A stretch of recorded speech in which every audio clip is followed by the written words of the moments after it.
Well, hello. It's Friday morning, and welcome to Relaxing Painting with Dice and Dungeons. And despite what it's saying, we're not painting Christmas ornaments today. Get the camera not quite tilted as much as it is. They were taking photos here on the workbench, and things get moved around, so trying to get it more or less back to where it had been, or if it isn't where it had been, at least someplace where it works.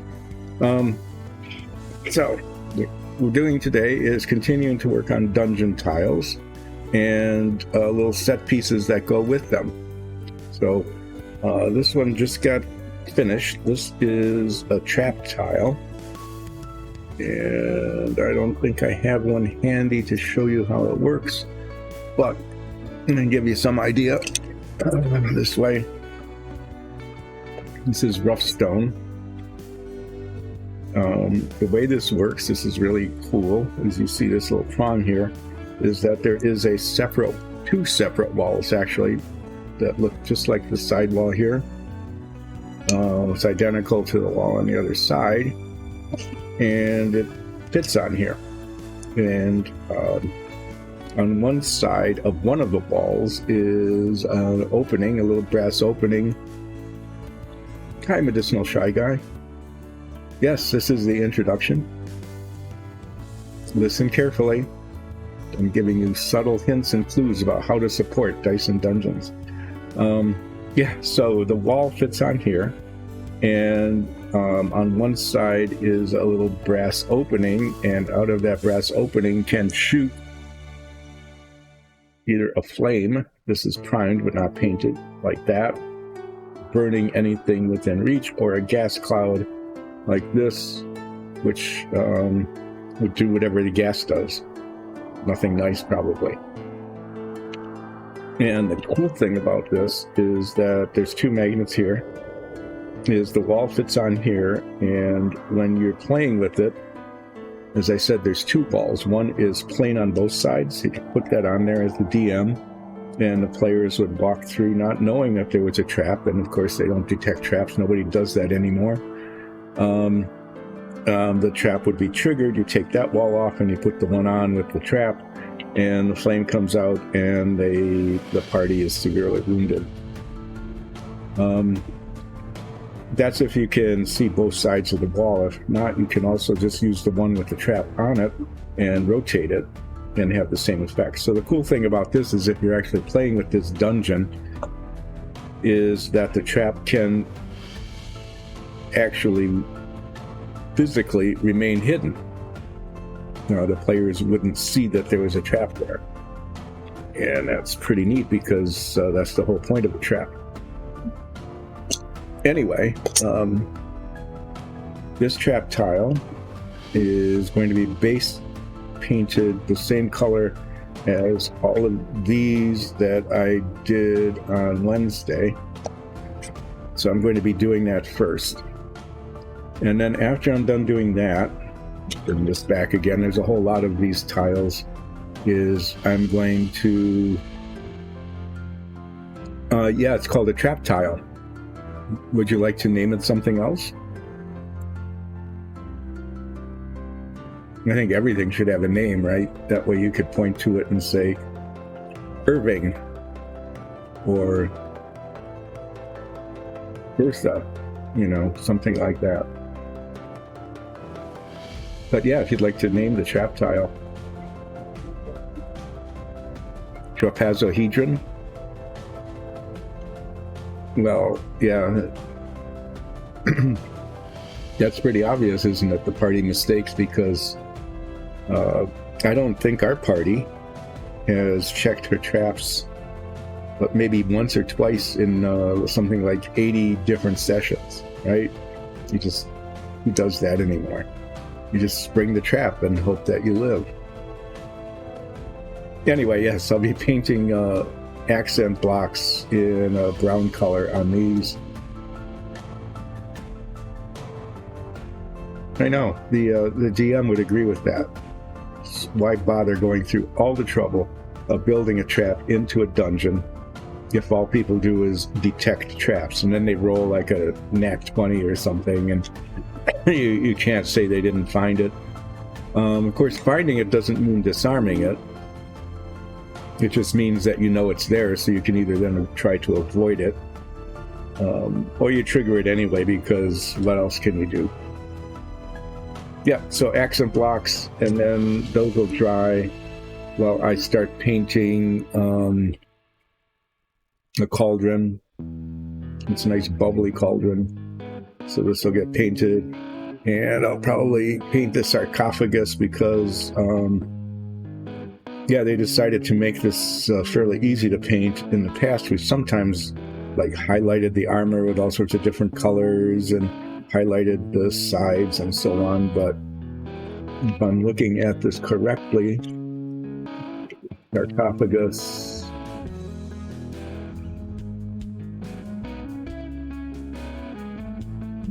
I guess it's on the color chart somewhere.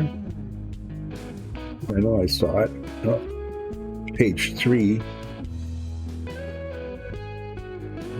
Okay, yeah, it's kind of painted in the same colors as the dungeon tiles, gray and medium blue with a wash, and a chainmail silver knight. So this one won't be too terribly hard to do.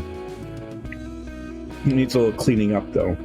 I have to get out the X-Acto knife. There's like little filaments and things. Well, what I should do is base coat this first. Get on with it. Everything is in a different place now.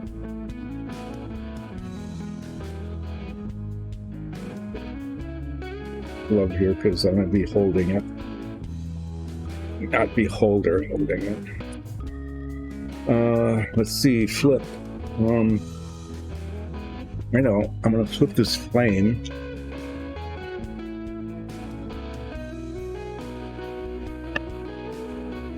Always flip things three times on camera, so that you can get 2 out of 3.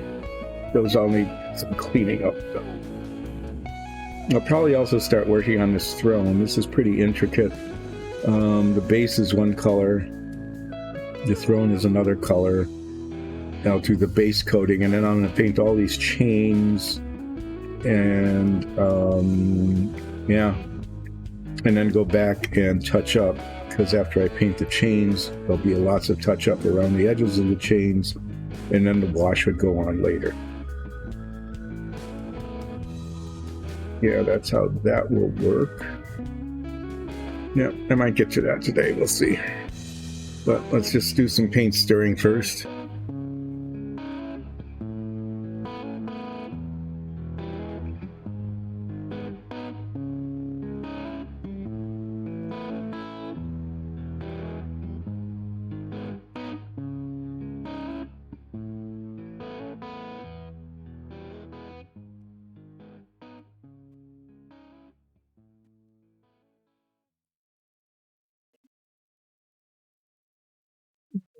We'll just get a whole bunch of paint onto this and all the nooks and crannies and crevices. These rough stone floors are a lot easier to paint in the gaps here, because the gap is bigger than they are on the cut stone.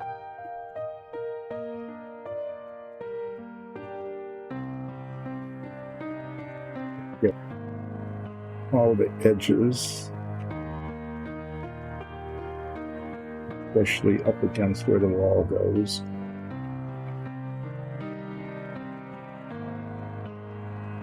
I'm going to minimize touching up.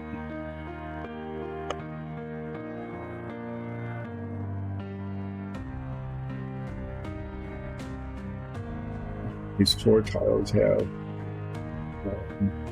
a lot of texture on them. So it's, you know, working the paint into the surfaces. Like there, you can see where the just brushing it across wasn't enough to cover it. We end up using a pretty heavily saturated brush. Make sure that the paint gets into all the little nooks and crannies and things like that. And then there's inevitable touch-up anyway, which I will inevitably do. But this will have to dry before I can touch it up, because some of the touch-up is where the paint pulls away from the surface. The heavily textured parts. Let's see. Check into.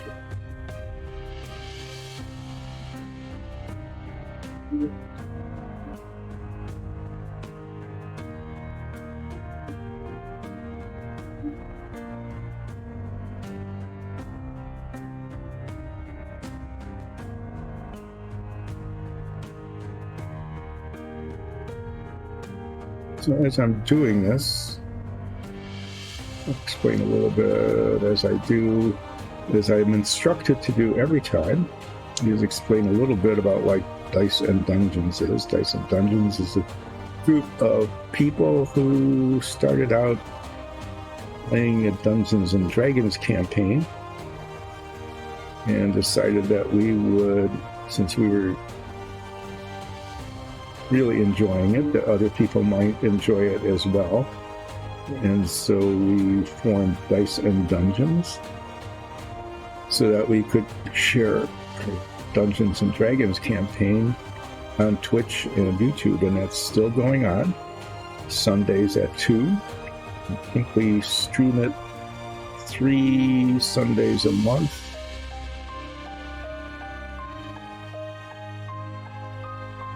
Catching spots in between there. And everybody, of course, is invited to watch that either with the live chat on Sunday on YouTube or as a podcast. You can just listen to it.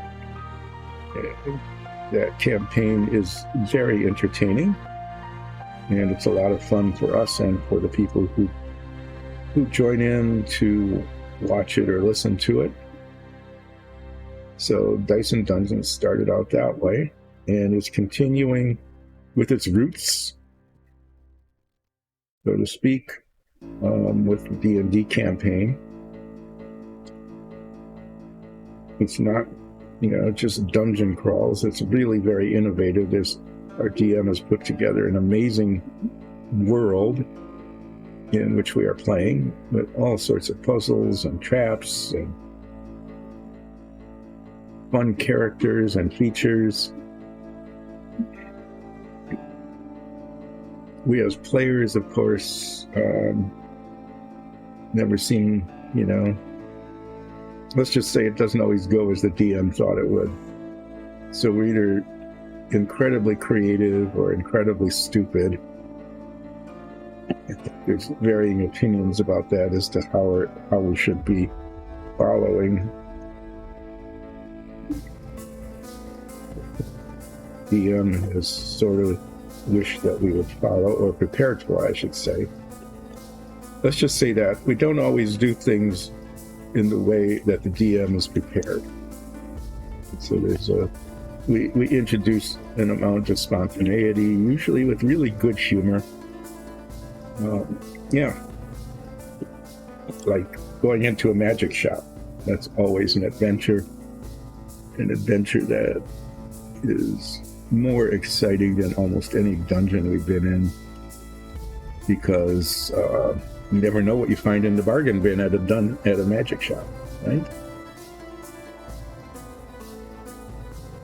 And those bargain bins, we've gotten some really cool stuff at the bargain bins. And pretzels. Pretzels are frequently featured in our D&D campaign. But then we also have Mortal Kombat, and my character, also Ralph, is a Furbolg fighter, gets put out in front a lot.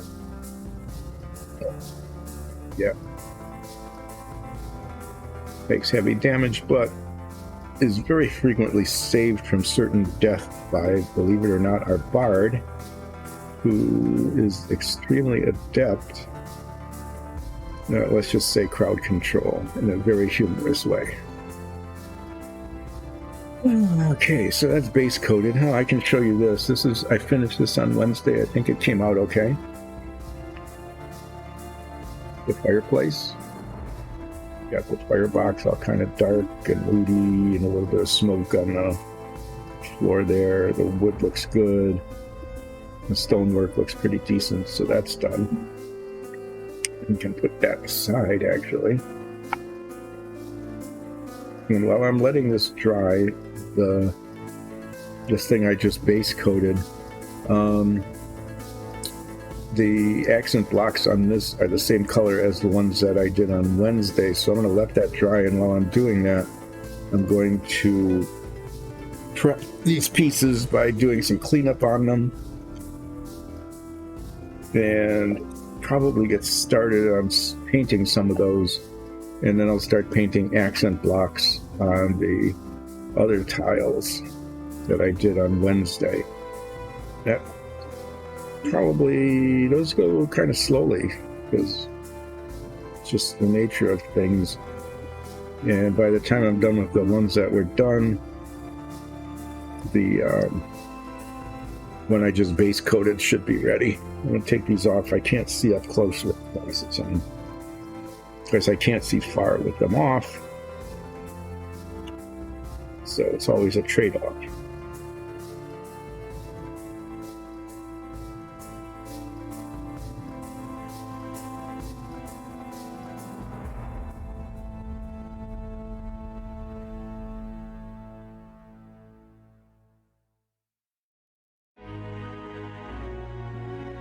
This print is a pretty intricate print.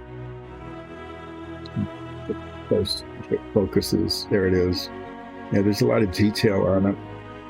A lot of in-depth kinds of things. So you sometimes get little filaments that sort of bridge one area or the other. Cleaning those up. Get rid of them before I paint.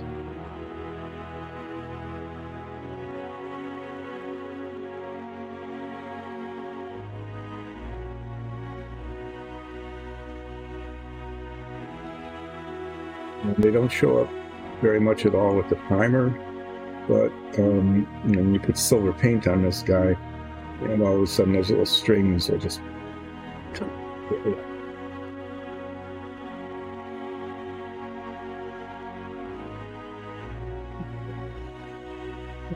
I got that, the little bits, and there's a little bit of the chest piece.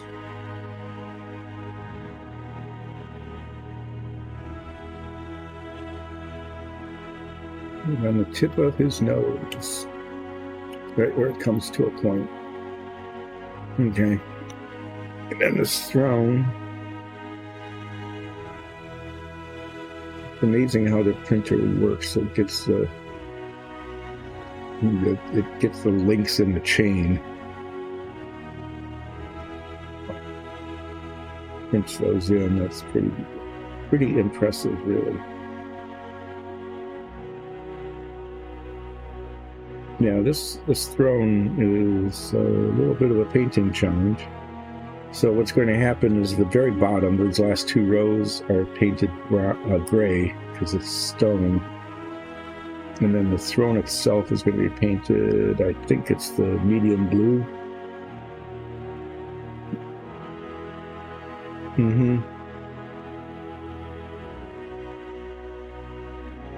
So I'm going to paint the base on that and the base on this, and it'll get all over the chains. No way to avoid that. Then I'm going to paint the chains polished gold, and that'll get back down onto, there's no way to prevent that, back down onto the base, and then I'll repaint the base. And I might have to go back and forth a couple times. I did before when I did one of these, until the delineation lines are clean. And then once they are acceptable, we carefully wash, because we don't want to wash over the gold. Carefully wash the stone on the top and the bottom. And then this is a jewel. It goes in the center here, and that's glossy red, I think. Yeah, the gem is glossy red in the center, and then these are silver. And it looks actually really quite impressive once it's done.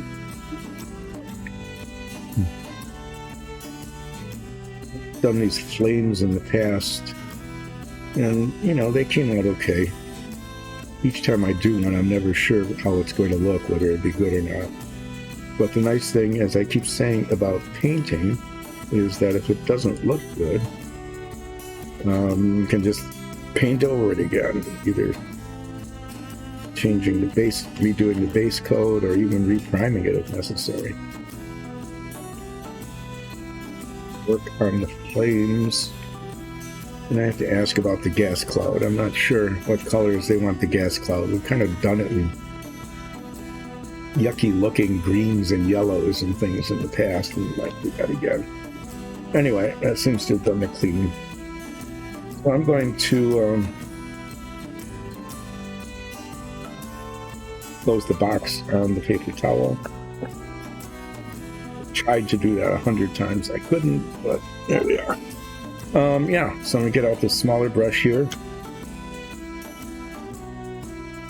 and start grabbing ball tiles.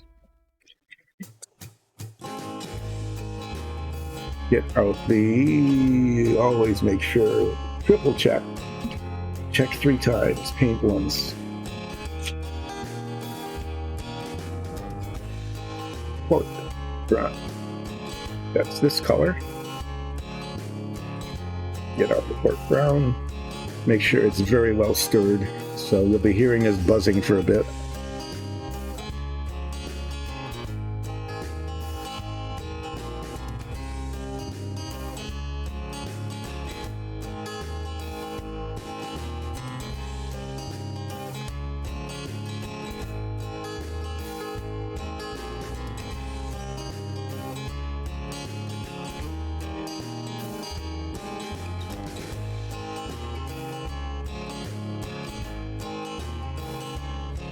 Okay. One thing that hasn't been done to this bottle, I know we've got more than one of these. I don't know if this one's been opened before or not, but just to be sure, one thing that we tend to do, works pretty well, is some of the paint on the cap, and that means this has been used. Don't open a new one. Let's see what we got right here that you can use. Okay, well, let's just start with a plain wall. The process here is to pick some out that make it, you don't want to overwhelm it with accent blocks. So we usually do somewhere between 2 and 5, usually 3 or 4, sometimes more. Usually do one on the top, just because that shows. And then you want it to look balanced. So I might do those 4. And then I mark them on the other side, because, the ball has 2 sides.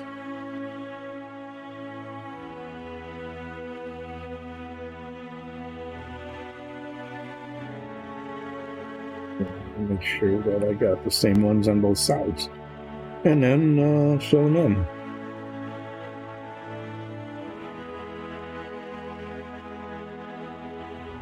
But not too much over the edge. The hand is not being that steady today.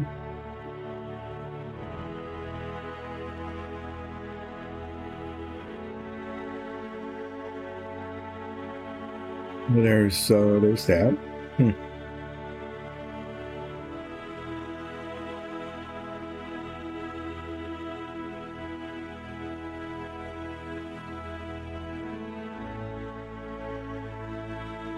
He did a flip. Okay, well, let me finish this wall, and I'll do another flip. And apparently you cannot have too many flips. That's the kind of the highlight of the whole thing. You know, forget about the painting, forget about the babbling on about who knows what. And forget about all of that. When one is sitting around waiting for a flip.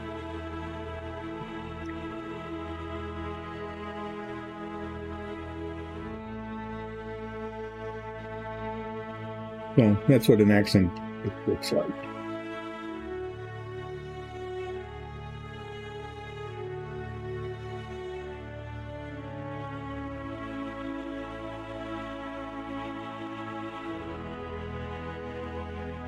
Because I'm holding on to it, sometimes in the past I've stuck my fingers in the accent block color and then spread it all over, requiring a major touch-up. So I started to practice of holding it on the sides, painting the blocks first, and then painting the top, and at the very, very end, painting the sides, because that's what I'm touching. Could avoid some problems by never doing a side brick, but, you know, sometimes you want a block on the edges.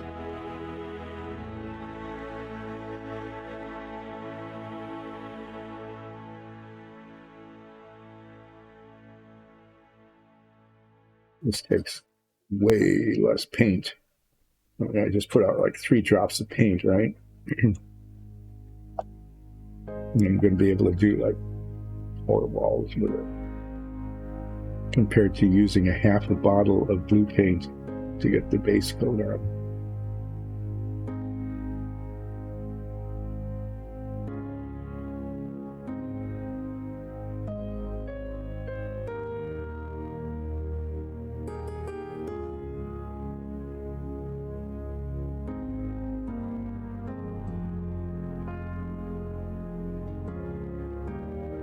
Okay, so I got those on both sides. I always check, because sometimes I get to do one side or the other. Especially with the larger pieces, it feels like, oh, that took forever to paint those accent blocks in, and then you go, oh yeah, I need to do the other side as well. Some of these are easier than others, like these flat walls. These are the easiest. It's just one side or the other, and they're flat. Yeah, that's what it looks like. Some of them are a little less easy, like corners, because there's 2 walls, and actually reaching into it is sometimes kind of a pain. Okay, let me set that up here. I'm going to flip the gas pipe. It seems appropriate.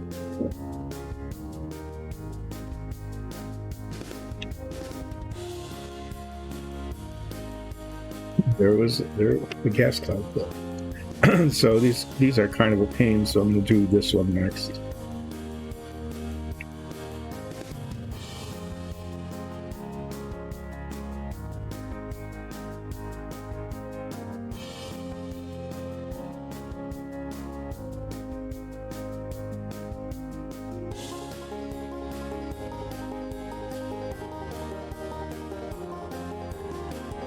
That might be enough on that one.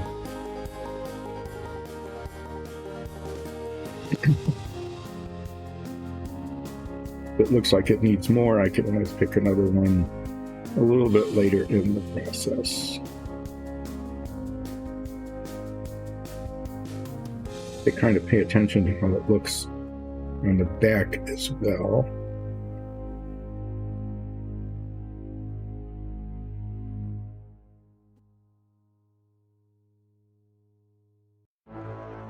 Looks like it's kind of sparse. What I'm going to do is paint this one down on the bottom here. That's kind of neat because it doesn't show on the other side. Okay, it's behind these 2 blocks, and so I don't need to paint it on that side. I think this will be okay. I think this one.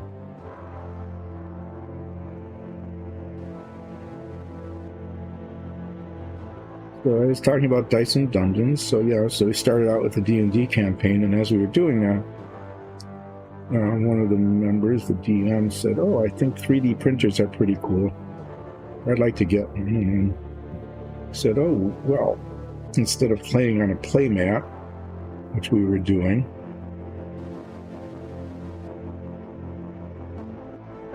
I can print out like walls and tents and stuff, and give our campaign a real three-dimensional look." So started printing some things out, and we got some paints, not very many, and tried out different kinds of painting and things, and started using them, and it just got more and more elaborate. I won't go through the thousands of iterations of different prints, modifications, iterations, and everything that went into it, but eventually ended up with these that, as you can see, are magnetized on the base. I'd like to demonstrate this. These have little ball magnets underneath them, so it's not just a flat thing that you put on a metal surface. No, they attach to each other, ball to ball, and it's really easy to reconfigure them. Move them around, and because they're ball magnets, they rotate inside here. You can do it any way you want, and it's really cool what you can do with these things. So the latest bit that we're working on here actually are some designed sets. Those are designed to be specific things, and we're putting together what we're calling production quality. They look good enough that someone else might actually want them. And that might actually be something that we'll be able to do fairly soon, which is to make these kinds of things available to people who are interested. They are like super premium dungeon tiles because of the way the magnets work, because they're all 3D printed, 3D printers behind me, hand painted. Dyson Dungeons. We do our own work here, from start to finish. But the only thing we don't do is we don't mix our own pigments, we buy paint, and we don't make our own PLA fiber because, that isn't what we do. But everything else is essentially custom made. Your Dyson Dungeons party. And then we said, well, the D&D campaign is pretty fun to watch, but maybe people would just like to relax and watch paint dry. And so we started streaming the work that we're doing to actually make our dungeon tiles.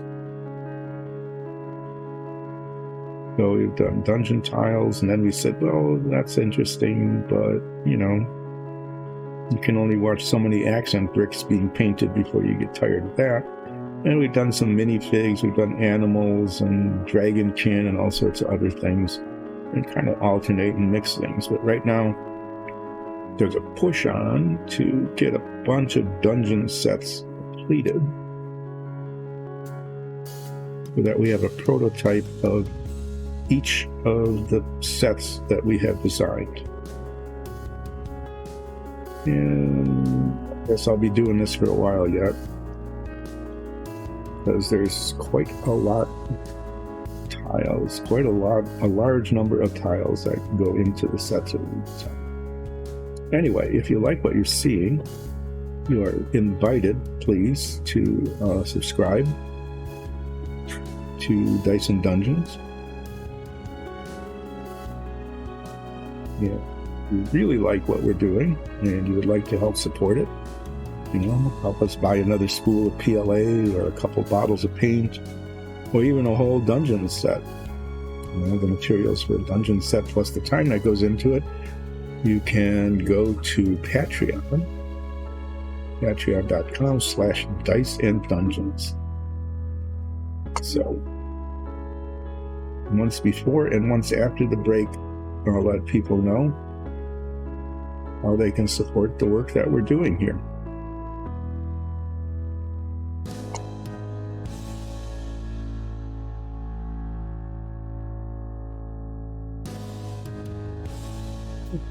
Okay, I managed to almost, but not quite, get my finger in that. I should learn to paint in this direction, being right-handed, as opposed to that direction.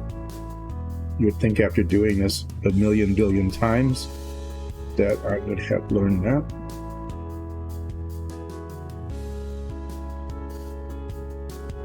But no.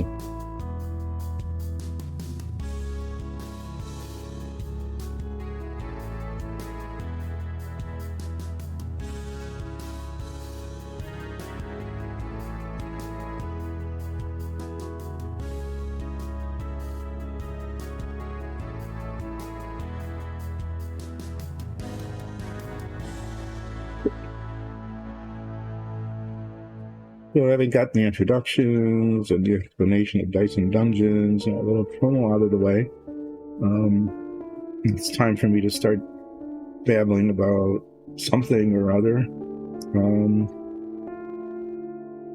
For those of you who celebrate the 12 days of Christmas, and there really are 12 days of Christmas in many traditions, either starting on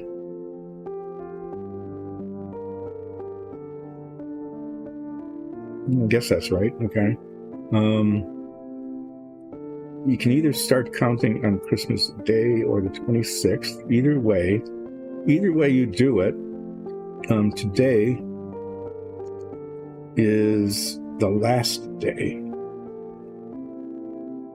So if you started counting on the 26th, today is actually the 12th day. If you started counting on the 25th, you might say, well, that's the 13th day, but it's also in Christian traditions in the West. It's different in the Orthodox, but here in the Western Christian traditions, this is Epiphany, and it is officially the end of Christmas. So kind of sad to say, either way, this is the last day of Christmas, and we no longer have an excuse after today to keep the tree up, and the decorations that we might have. So those who celebrate the 12 days of Christmas have probably kept most of their decorations and things up, but we'll be sadly taking them all down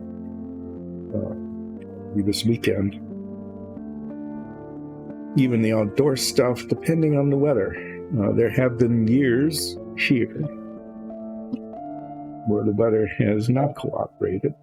If you get, I don't know, for some reason here in the Midwest,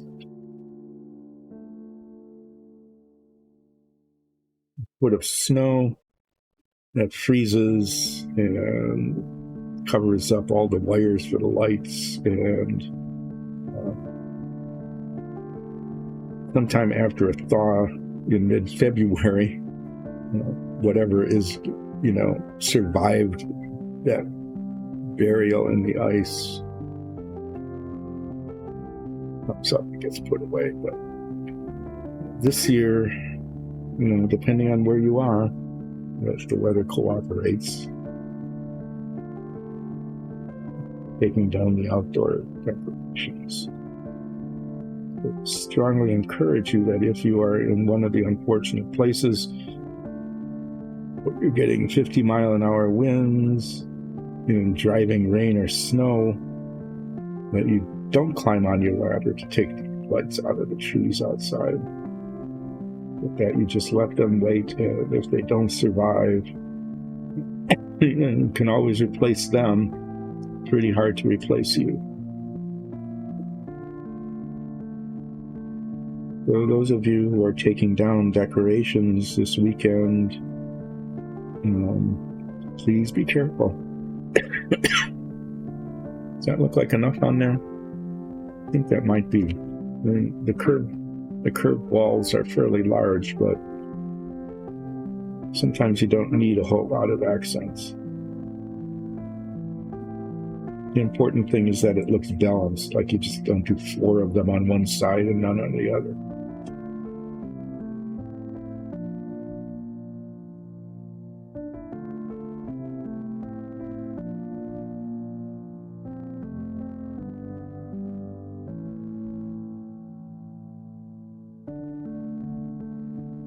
Anyway, yes, many people who celebrate the 12 days of Christmas, this is now the end, and it's time to put things away.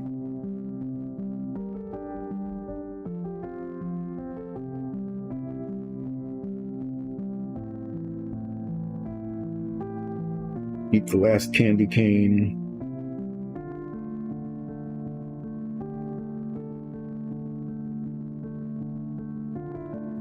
Bit of eggnog.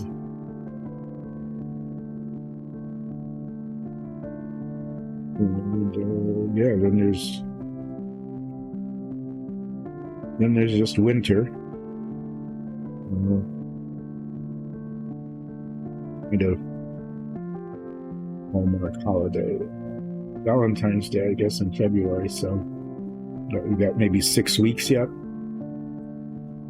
5 or 6 weeks before we have an excuse to decorate and that kind of thing.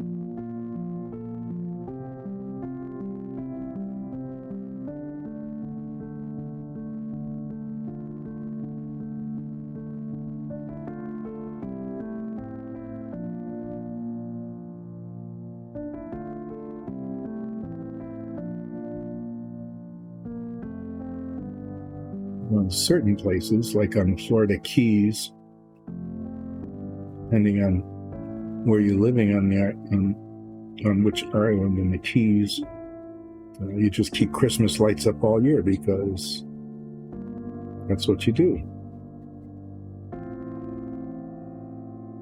That makes it easy because then you don't have to take them down. Saves a lot of work. Looks funky for the tourists.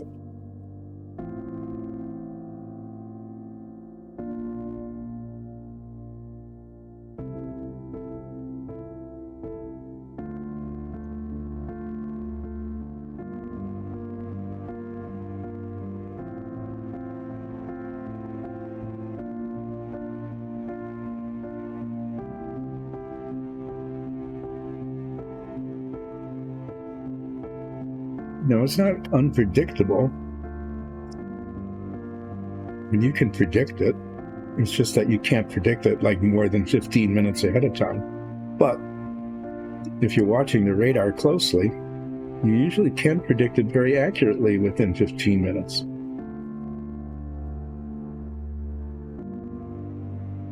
And then it's 15 minutes in the future, so I think technically that is... I was doing so well, and then I just stuck my finger right on the thing I was painting. So technically, that's a prediction. It's just predicting it more than 15 minutes in advance is sometimes a little tricky. And, what's the weather going to be like tomorrow? Well, there will be weather tomorrow.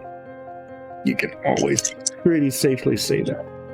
Okay, this is a window. So it means that if I do one of these, like that one, I have to do the inside of the block as well. Maybe I'll do 2 on the edge, live dangerously. I'm just going to do 1 in the corner. 1 down here. There aren't a lot of blocks on here, and I'm doing 5. This one just looks like it needs more than the usual number of accent blocks to look good.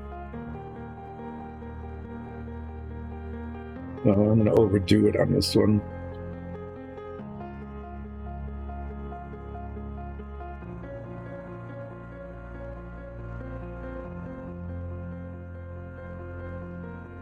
Yeah, I mean, technically we can predict the weather quite accurately.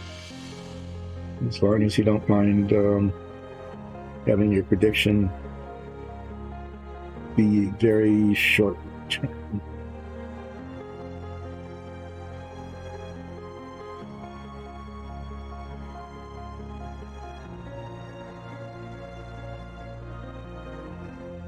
What's the old joke about the weather rock? I think you're all familiar with that, right?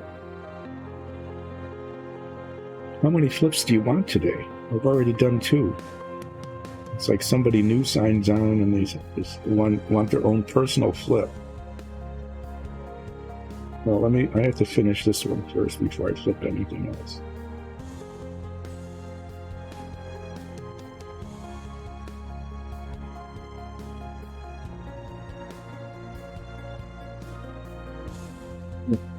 That's the old, I don't know where this came from. It sounds like something that actually started in Michigan, or at least in the Midwest, the upper Midwest, like Minnesota or Wisconsin or Michigan or something. It's the weather rock.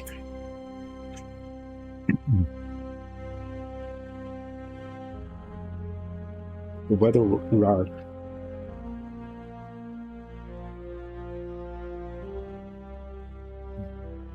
Shiny and dry, it's sunny out. The weather rock is wet, it's raining. If the weather rock is white, it's snowing. If you can't see the weather, well, that gets a little ambiguous. It might mean it's night. I mean, that's one way. That's one way it's sometimes put. If you can't see the weather rock, it's night. It could also mean that you need to open your eyes.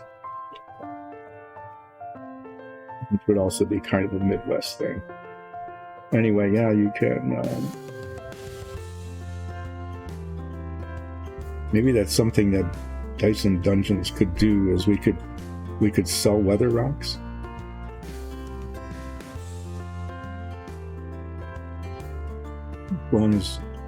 As long as we were very clear in the directions about how to use it.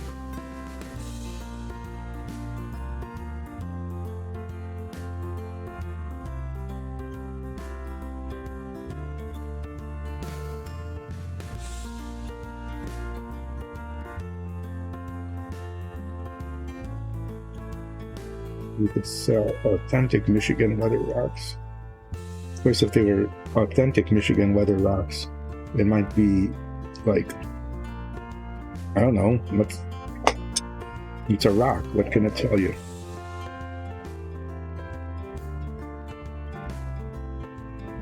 Don't you know?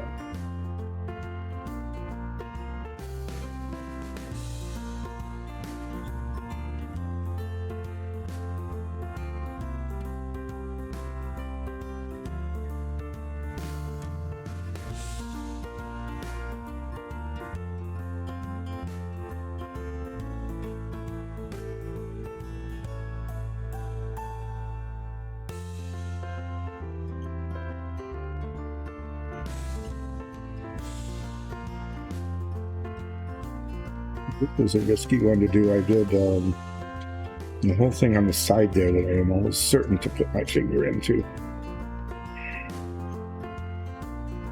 Get all the whites. Oh, I'm gonna have, okay. I have to pull out the blue paint for this one. I hate to do that, but there's like little white spots everywhere on here. I'm looking at it on this side. Obviously, when I did the touch-up, I didn't turn it in this direction, but they're so obvious and large that they're not going to get covered over with the wash. So I'm going to finish these little bits here. There's a bunch on this side too. And I'm going to pull out the blue paint again with another brush. This brush. touch things up on this one because it's really not good.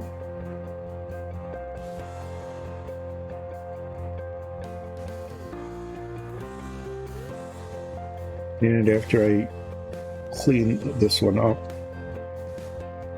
then I'll do the flip profile.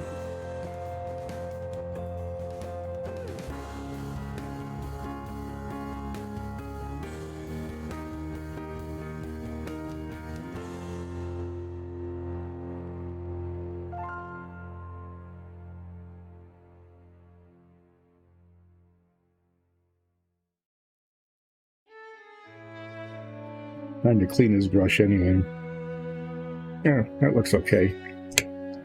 But let's see, there's another smaller brush,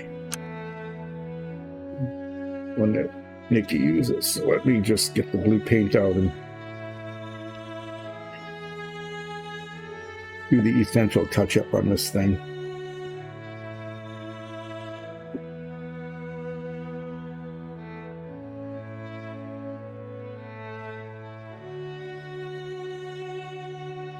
All over the place on this. Maybe I just missed this one when I was doing the touch-up.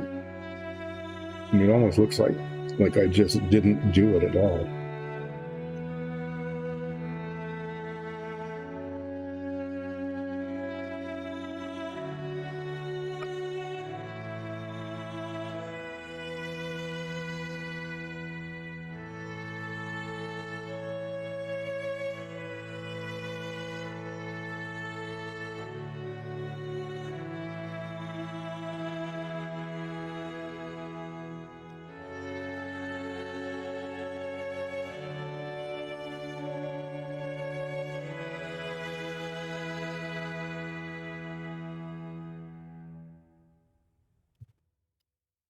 I don't know if I got all of them, but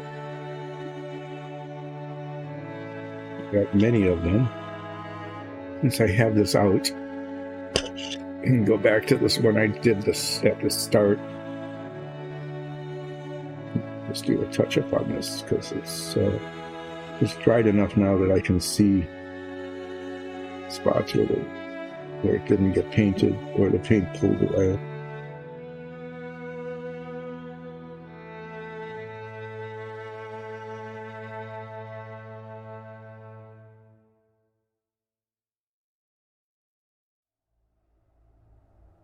Nice thing about these acrylic paints, I keep saying this every time, is that you can do this and it doesn't leave brush marks, which is a really nice thing. The color matches, I mean, you can touch it up like that. Paint dries nice and flat.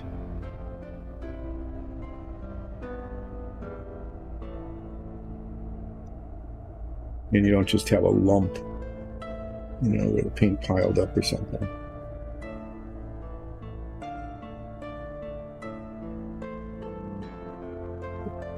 Acrylic paints work really well, and they're fairly non-toxic, so you don't have to wear a gas mask or a respirator or something to use them. Okay, well that's better too. We'll set that aside again.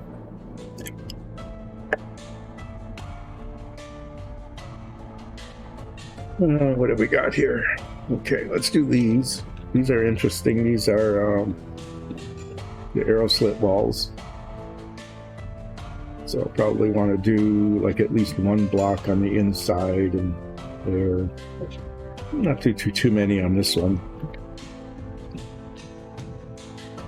Aim at trying to get like 3 on each of these.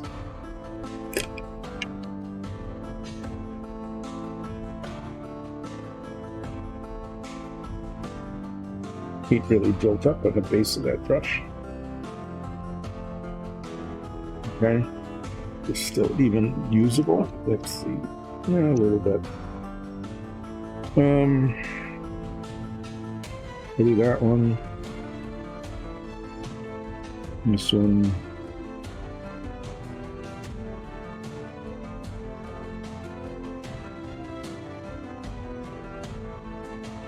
Even here.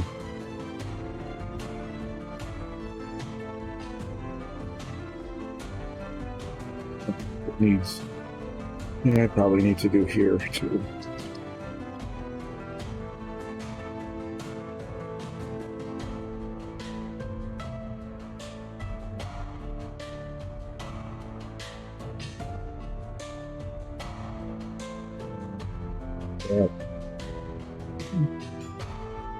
Yeah, I mean, that'll do.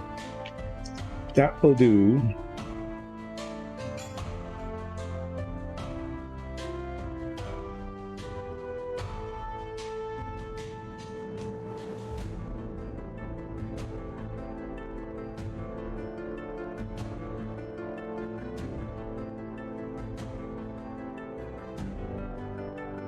And then we don't want them all to look alike, so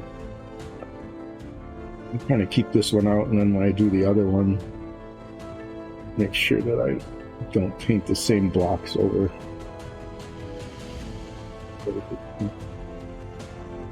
Yeah, I said I'd do a flip, didn't I? Let me finish up the paint that's still not dried in the well here.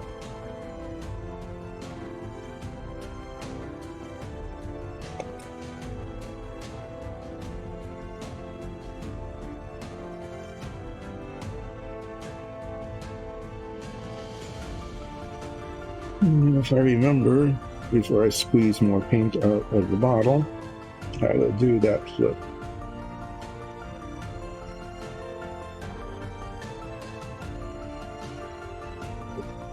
It's a critical part of relaxing painting is to flip something.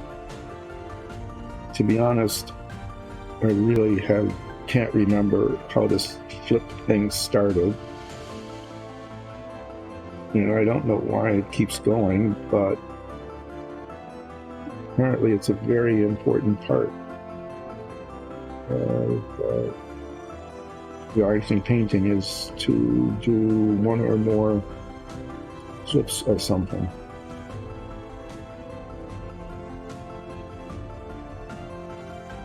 Do some sort of like historical retrospect, whatever. I don't know, I'll flip the fireplace. There we go.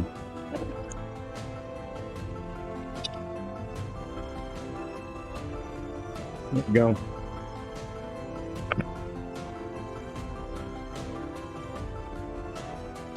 Well, that sucked. Somehow or other, I managed to get paint way down in there. On the other block on the other side, and there it is. I don't know if I can wipe that off or not. Looks like I actually have to, once again, pull out the blue paint and do some touching up. Almost got it.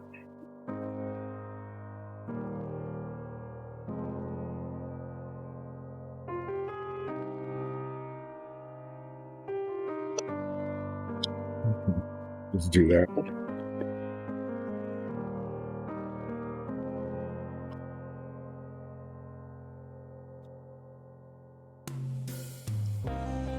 Anything else need touching on? Shout out now. This is your chance.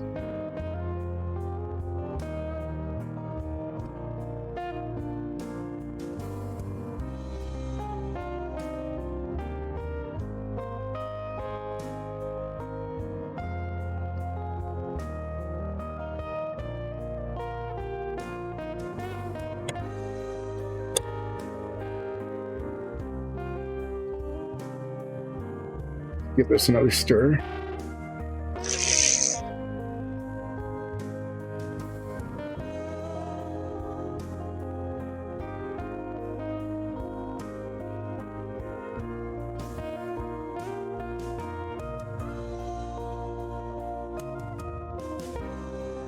Paint. I'd say about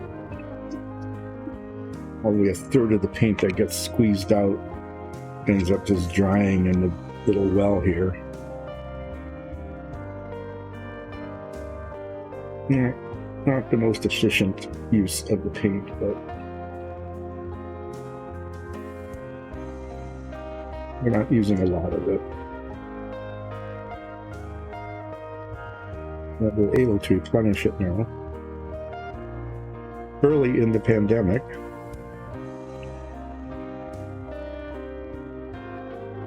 The summer and fall of 2020. It was actually really hard to get paints. Some of these paints, supply chains, I think just even transportation.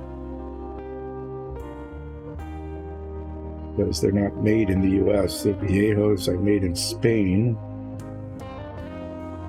I believe, and Tamiya's from Japan. I think they're imported. I mean, even now, sometimes some colors you just can't find,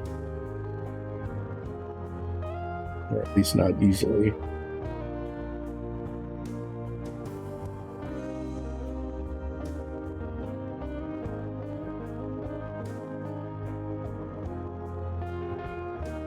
Limited access to some of these things. Yeah, this is the downside to doing this. It's getting a little bit inside of so. But now, it's much easier now. We're able to get some quantities of things that we're using a lot of, like the base coat colors.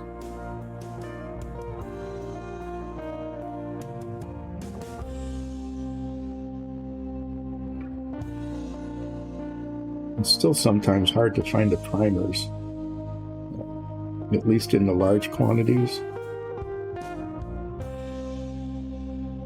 And the color that we want.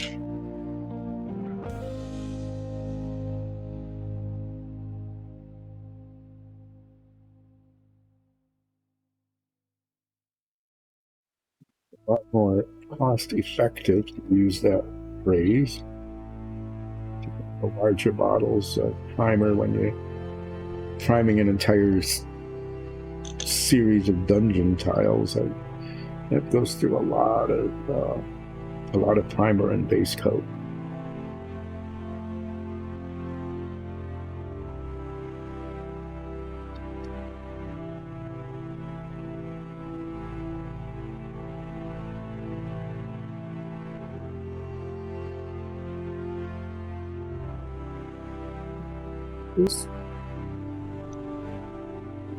It's a little asymmetric, but I don't want to overdo it.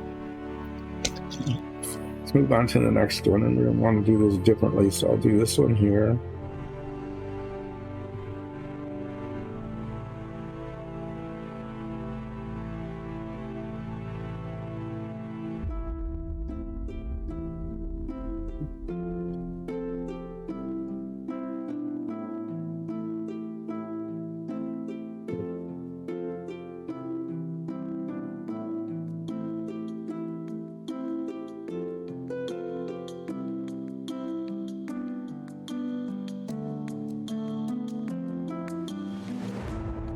Here.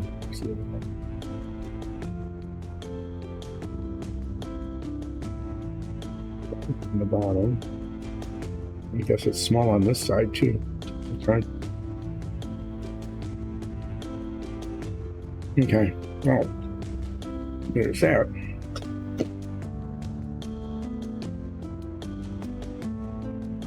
A little challenging to paint on here. I think I've done one of these on this side before, so yeah, that'll be kind of an interesting location there.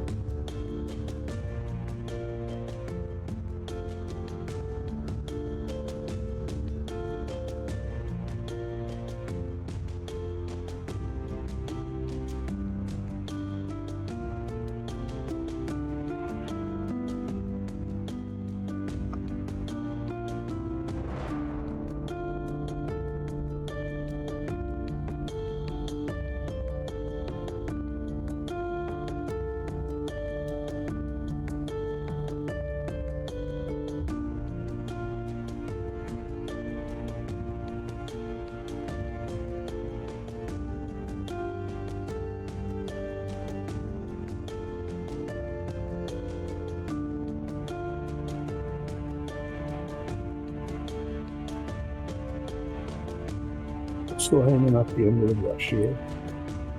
I need to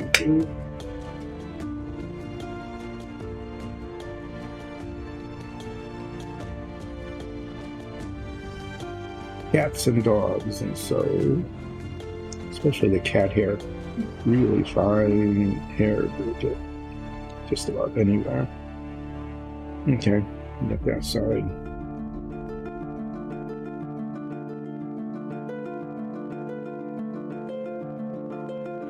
What I've got left here in terms of accent blocks is the gigantic 4x4 round corner. That'll take a while. That one's always a little bit of a challenge because it's so big. You know, just trying to pick the blocks and not overdo it, but still make it look, you know, balanced. And then 6 pillars. The standalone kind of accent, but special features that one can put in the dungeon.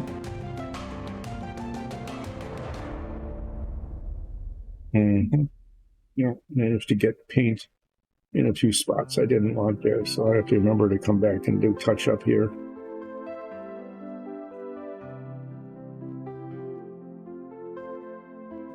Being careful, but I missed them.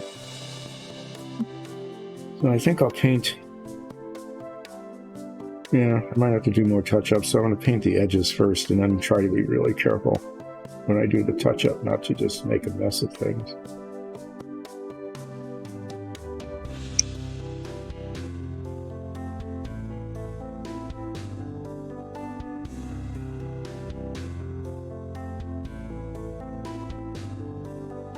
I just need to remember to not touch the painted spots.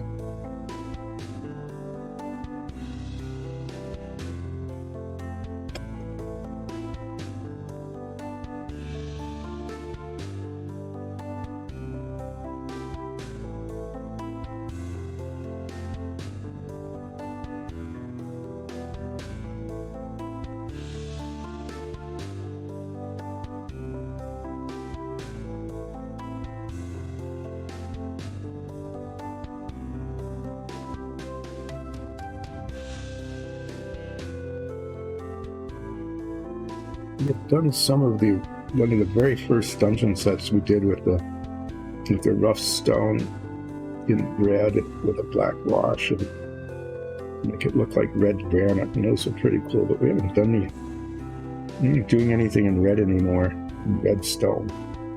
I know that the feedback we got was that if you do the cut stone in red, it just looks like brick.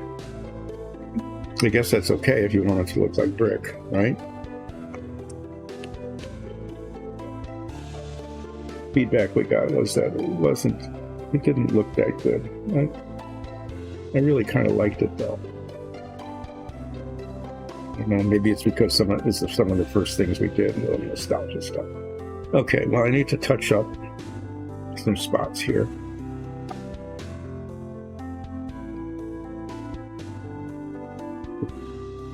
Do that without getting it in the other direction, but when I was painting that side, it got in.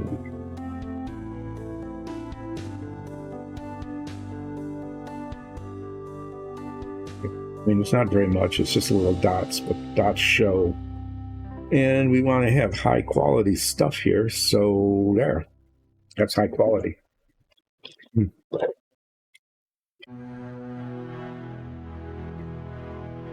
Let's see, I'll show you what we've got left here. We've got these first because they're sitting on top of the curve. These round guys. I want to be able to put accent blocks on each of these. 1, 2, 3, probably like 4. Well, you know, we'll treat it like somewhere between 3 and 5. But first, got this gigantic 4x4 round corner. These round corners are truly cool. They look really nice. When you put them all together with some of the other tiles. anything dry. Put the floor here. Straight wall there. Like that, but they really look nice when you do two together and you get this alcove effect. So I have to say I really like the way these big 4x4 corners look, but they are massive. They take a while to paint. So yeah, I'm picking out. I'm going to pick a couple on the top. Not too many on the top, but a few. And then maybe one down here.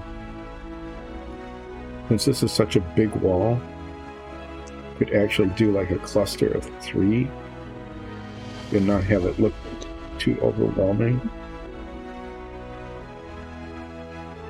Way down here near the bottom. Here.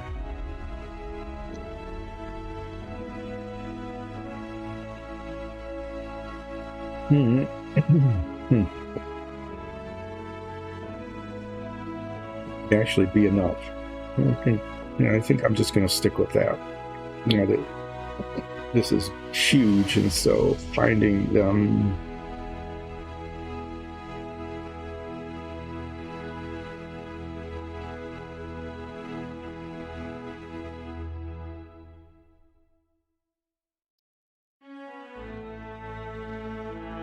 and it looks different on the outside than the inside, so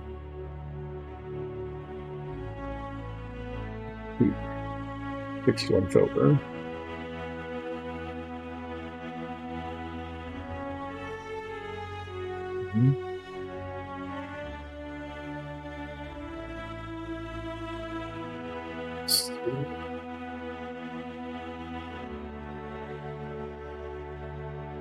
And it is important to get them the same on both sides because somebody will notice. It's like, okay, that's the same block here as it is there. It should be the same color.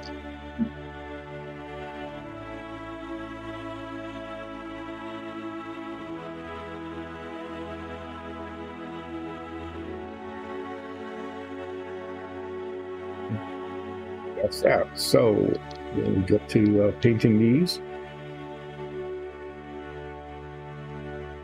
And hopefully, by the time I'm done with this and the pillars, that rough stone one that I base coated at the very beginning should be dry enough so that I can put the accent blocks on that as well. And then I will be done with this color.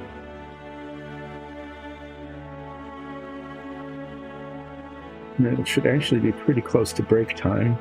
So that'll be a good time to take a break. And then I'm going to come back and then start working on these little set pieces like the cauldron and the throne and the sarcophagus.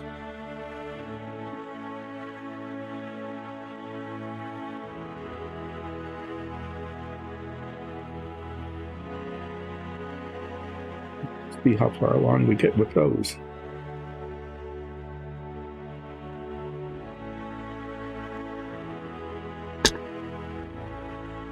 Then all of these pieces need to be washed using a dark gray wash, which is after experimenting with several different colors for the wash and densities of pigment.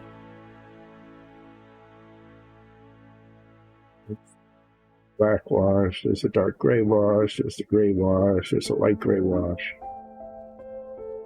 So, found that one worked the best, so.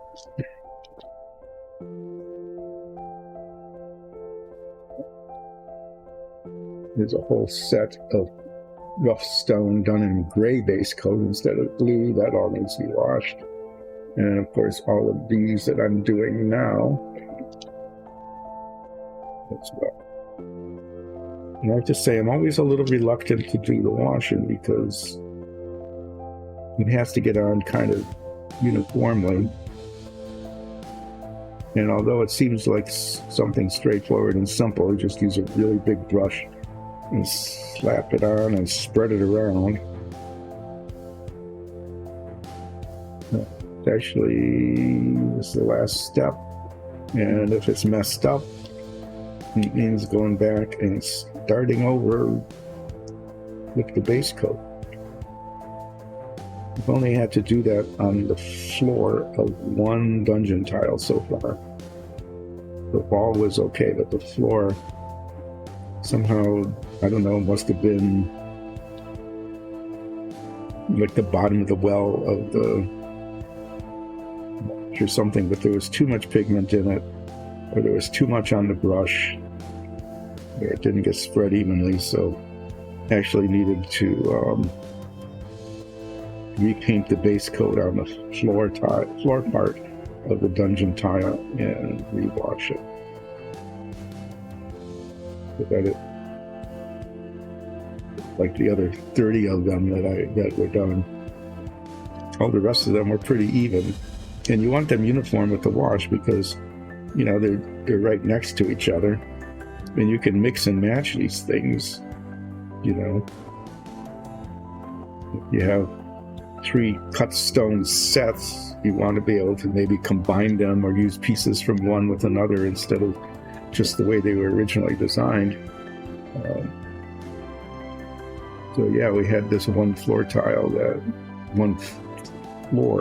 of a tile that just was way darker than the rest, or at least noticeably darker. Anyway, yeah, that's why it's kind of important in doing the washing to do the whole set together and to try to make it look like the other sets that have already been done.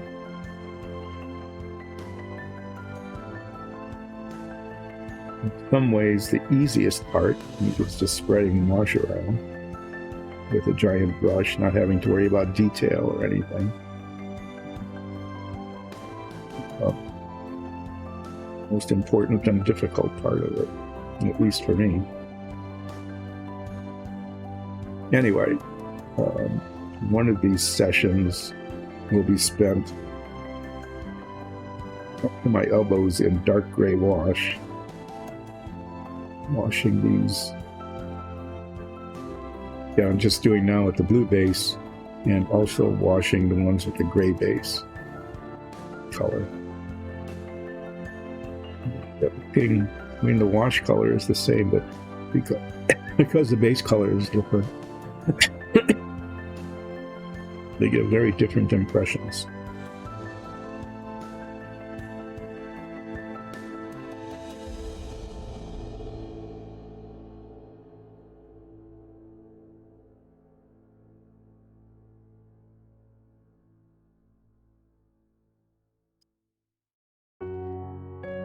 Done with this curve. I think I've got enough paint to do this. Push out the brush because it's getting gummed up, and squeeze out some fresh paint and do those pillars.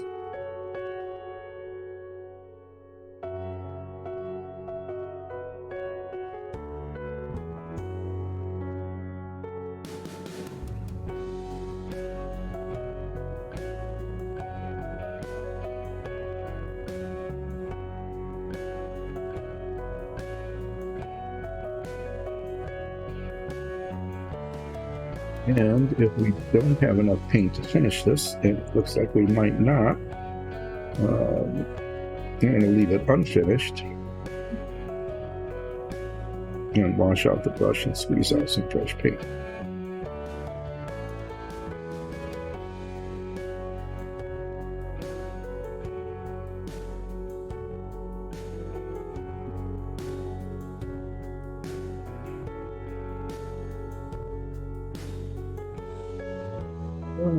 There's 2 top pieces, and I'm not going to have enough to cover those.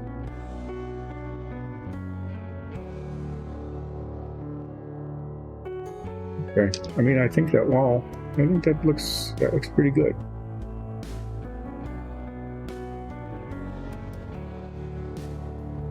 You can do the tops here, but there's not enough paint left in the bottle to do that, so we'll take the brush and squeeze out some fresh paint, and we'll finish those tops and then tackle these round things.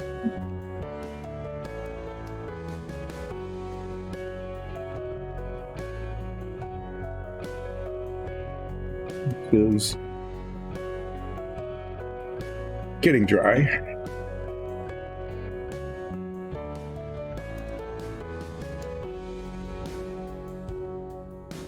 I've learned with these Viejo beans, it's important to keep them stirred up, and this thing is about the only way to do it. We used to just shake the bottle. That wasn't enough to get the, especially if it's settled like it's a new bottle or something. It's never enough to get the pigment through, and so at the beginning of the use of one of these bottles, you would get really thin paint, and at the bottom, you would get nothing but pigment. Anyway, that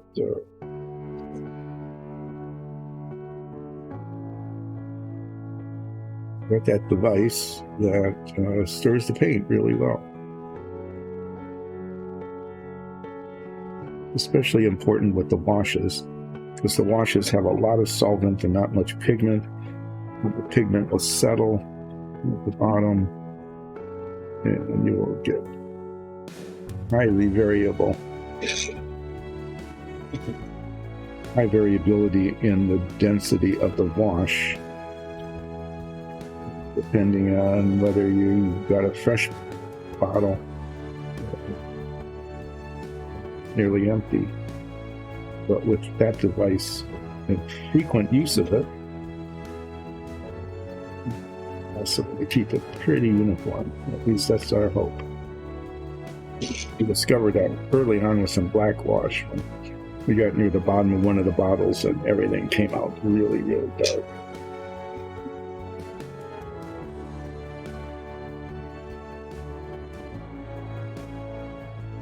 Okay.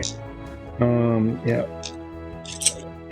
Finding a spot for it. Now I'm going to start painting these. I'm just going to rotate it.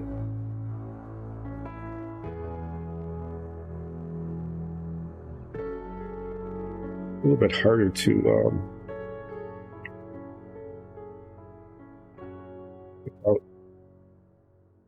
do. And so I don't have to worry about getting it the same on both sides, because you can only see one side, but you can also just see one side. So yeah, it's a little more challenging.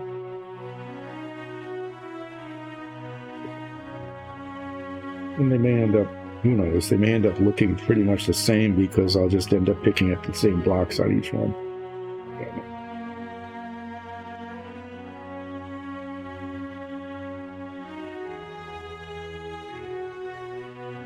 Let's just say it's quite different than a wall.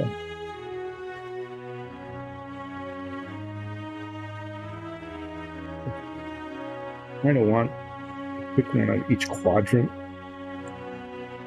so you can, depending on, regardless of what angle you're looking at, you can always see at least, if not a whole one, at least part of one. I also don't want to cover the whole thing in brown paint. So, we got 6 of these, and we'll just pick out blocks, rotate it to get fingers into the paint too much, which is, I like to hold it on the bottom, but then we'll try that.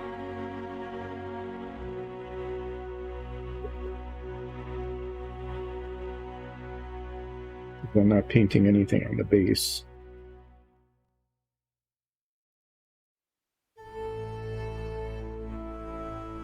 So it looks like I need to do at least 4 of them on each one. So, like, as I said, get one on each quadrant, kind of.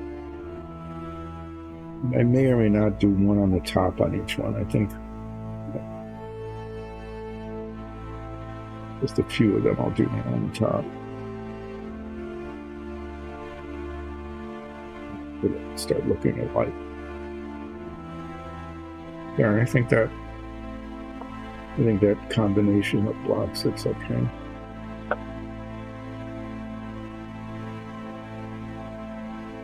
Do another one on the top of this one.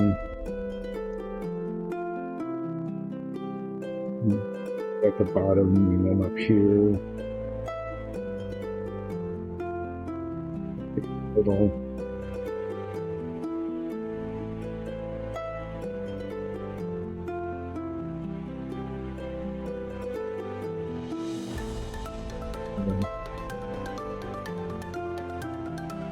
Easy to look off balance.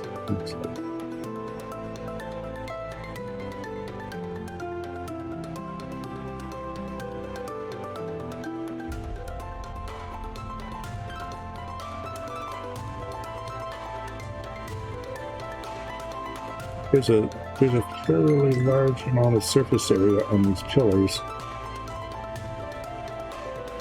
I guess even doing 5 on each one isn't going to look like it's overkill.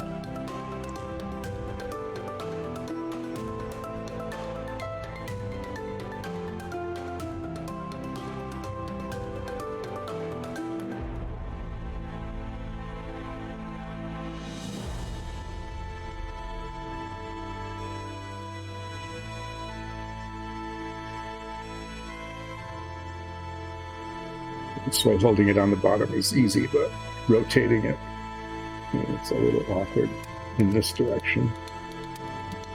Not being ambidextrous.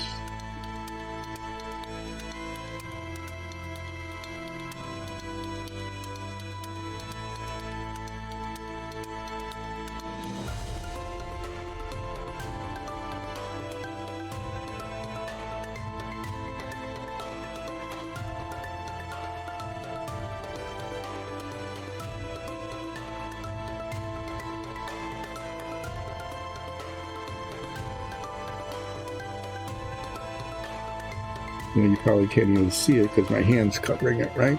Yeah.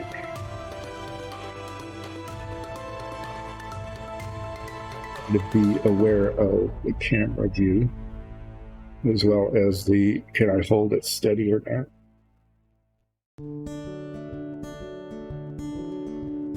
Okay. I think with these, it's possible even to do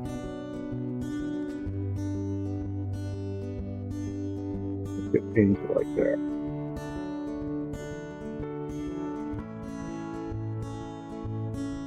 Right at the bottom.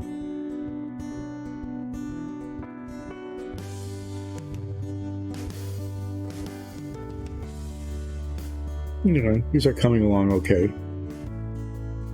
And if they don't look good, like if one of these is just doesn't look right, either repaint the base coat and do them differently,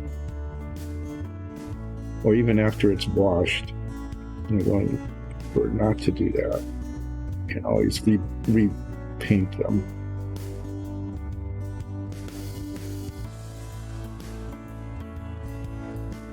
These paints, then besides not showing brush marks, touching up is really easy. You can just touch up and it doesn't show because the colors match and the brush strokes don't, whereas if they level really well.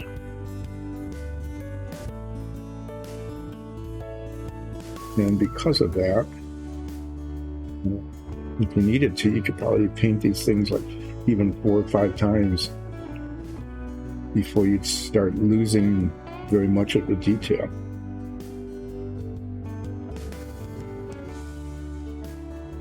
Fortunately, other than maybe 1 or 2, we haven't had to paint them more than once. And 1 repaint is the most we've had to do.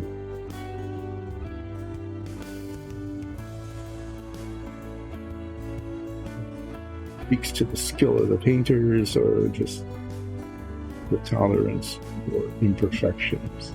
But there's the 3rd one.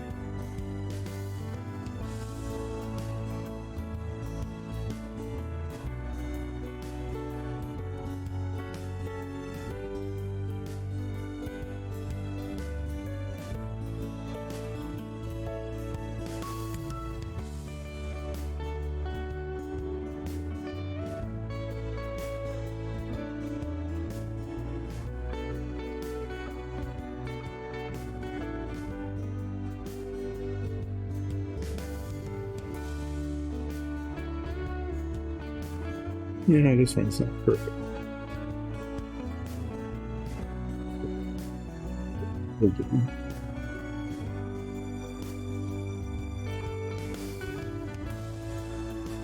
Wait.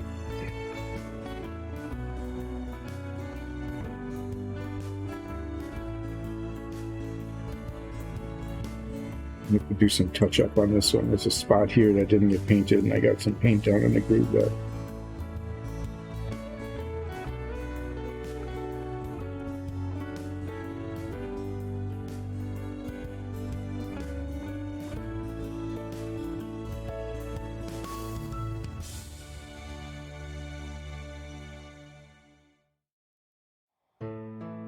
So rather than touching it up right away, I'm going to just set this one aside, knowing that it needs, there's some spot there too. This needs touching up. I'm going to do the other two first before the touch up, because there might be, more than one that needs it. Do it all at once.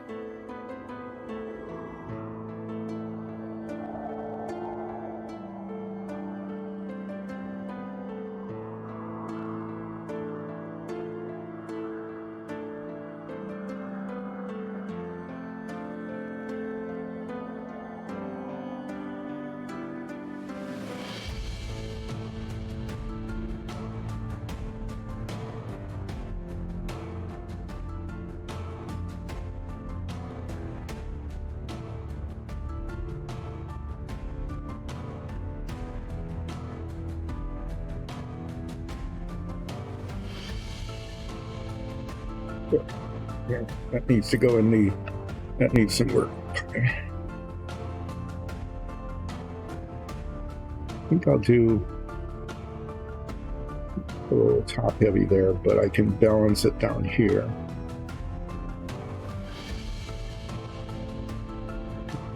Good section, and I need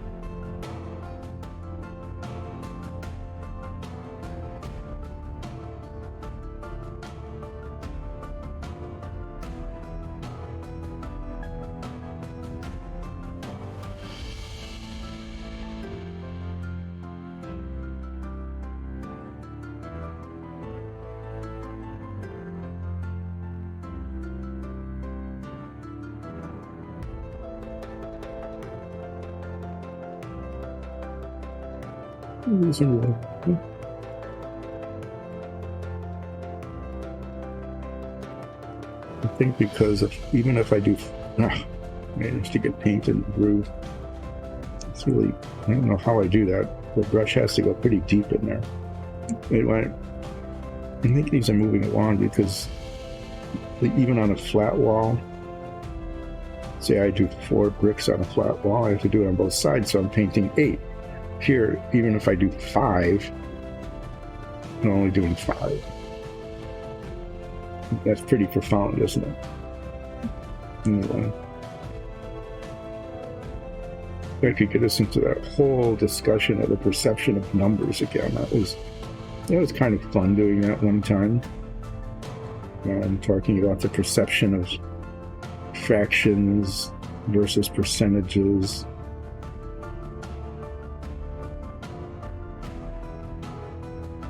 The relative perception of numbers.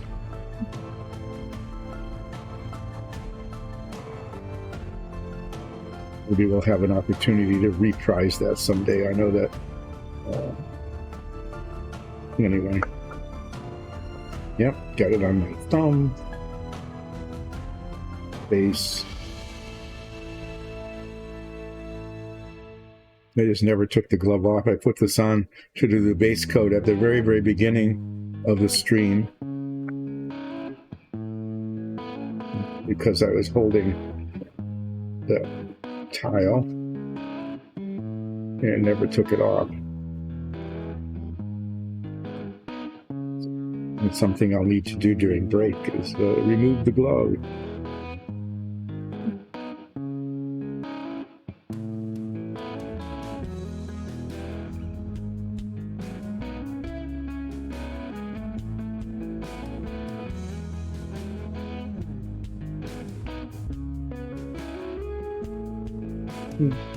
That'll do.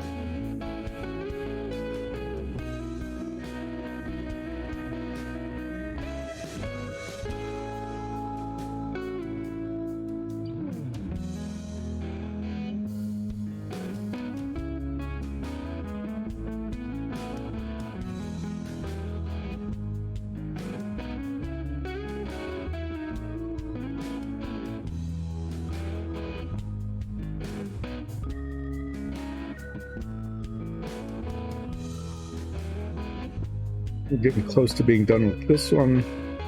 Then I just need to do the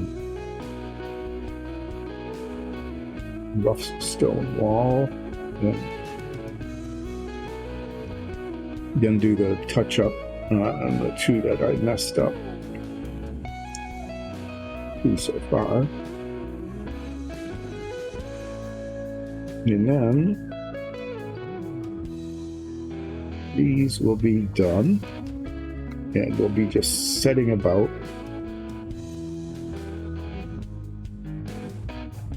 with that big set of gray tiles, waiting for the big dark gray wash party.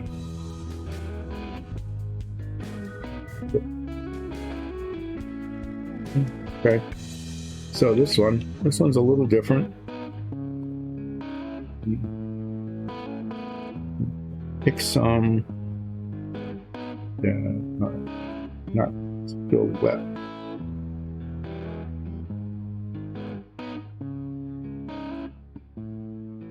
I think that'll be good.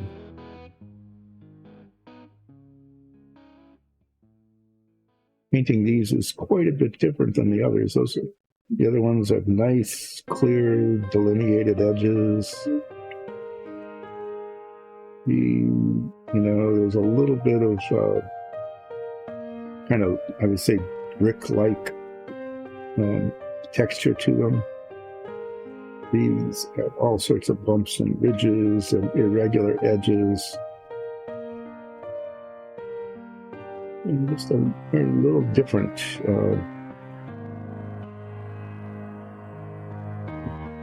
Keeping the cut stone.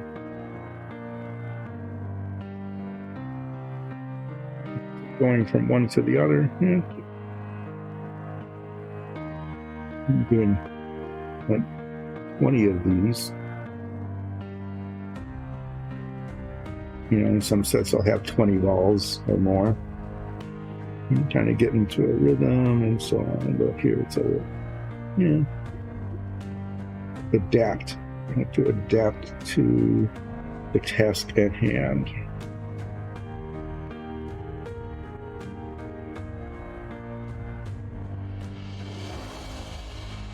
Idea is to, pick an edge and make it look smooth, so it's not a ragged edge. Even though it might be a little different from one block to the next, it might go down around the corner a little bit.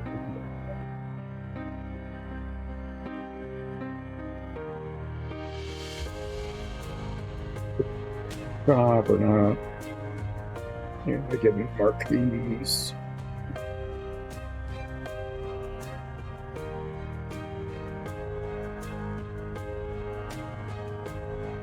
Anyway, once I'm done with these blocks on this rough stone wall, I'm going to do some blue touch-up on those pillars, and then take a break.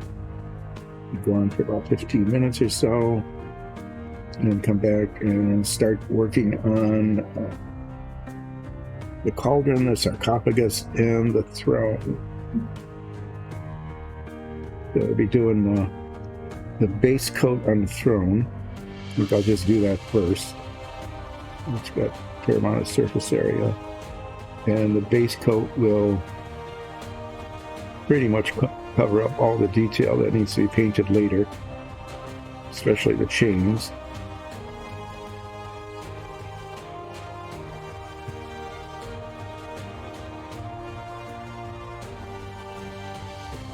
It's a little more straightforward. I'm going to be painting the knight on the top first. That's going to be done in a silver color. And then I'll be painting the sarcophagus lid by pushing the paint up to the edges of the knight. The lid overhangs the base, and so I'll be able to do that last. And that should minimize the amount of overlap.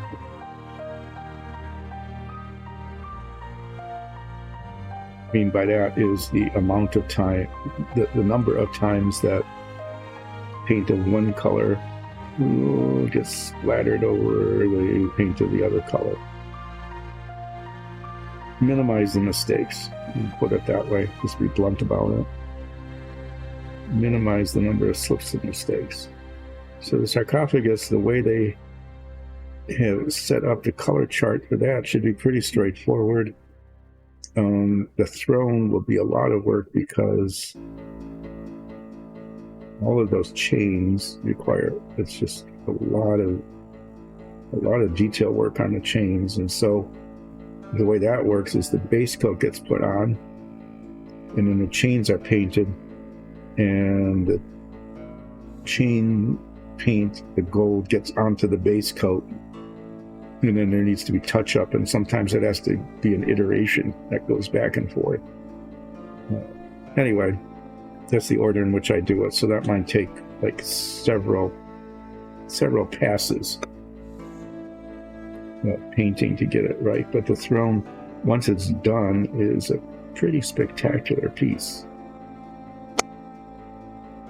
I mean, just enough paint to finish this up, almost like I planned it that way.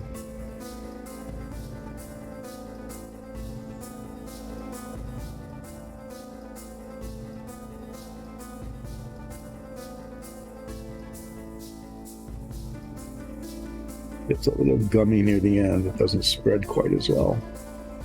But it also doesn't run down into the grooves either, which is kind of nice. Okay, so this is what the rough stone looks like with the accent blocks, and then that gets washed with a dark gray wash, just like the other ones. There's a little bit of touch up on this one too, so but that's just fine, because that's what I'll be doing next, is getting a touch-up brush in the blue paint.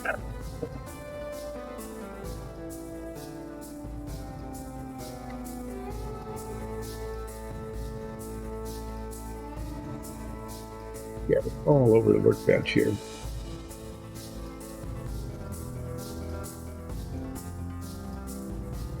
I'm going to get it out of the bristles there. Okay, dry this brush off. It's my blue paint one. I'm actually going to give this a quick stir. It's been setting a bit.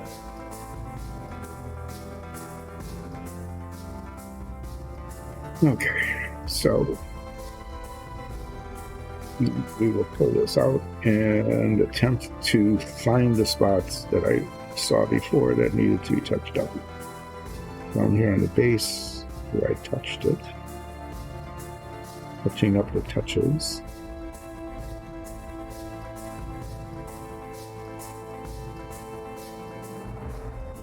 Just looking for places where there was an overflow of the paint, but also little white spots where it hadn't been well painted before.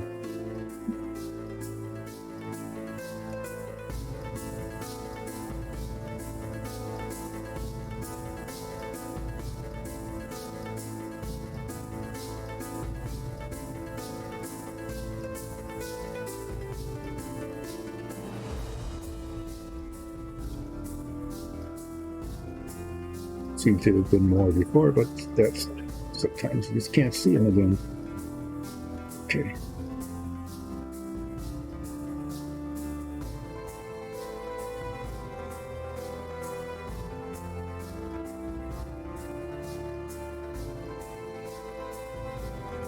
find the spots.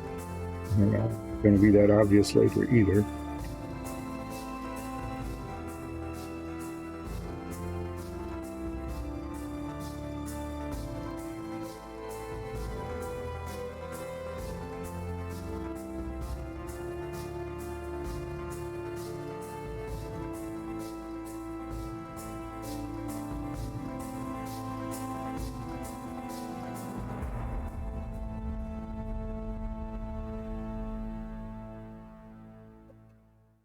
A few little white spots on this one.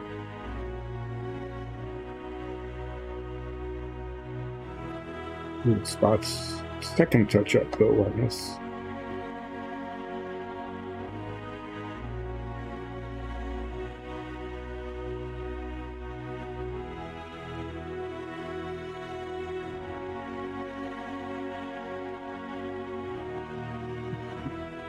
That'll do.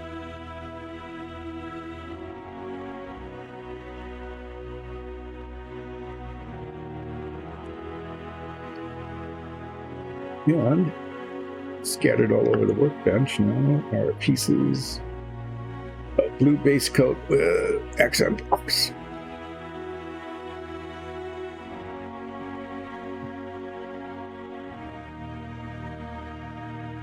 But that's the step that was done before. So what I will be doing next is trying to reset this and be working on these 3 pieces.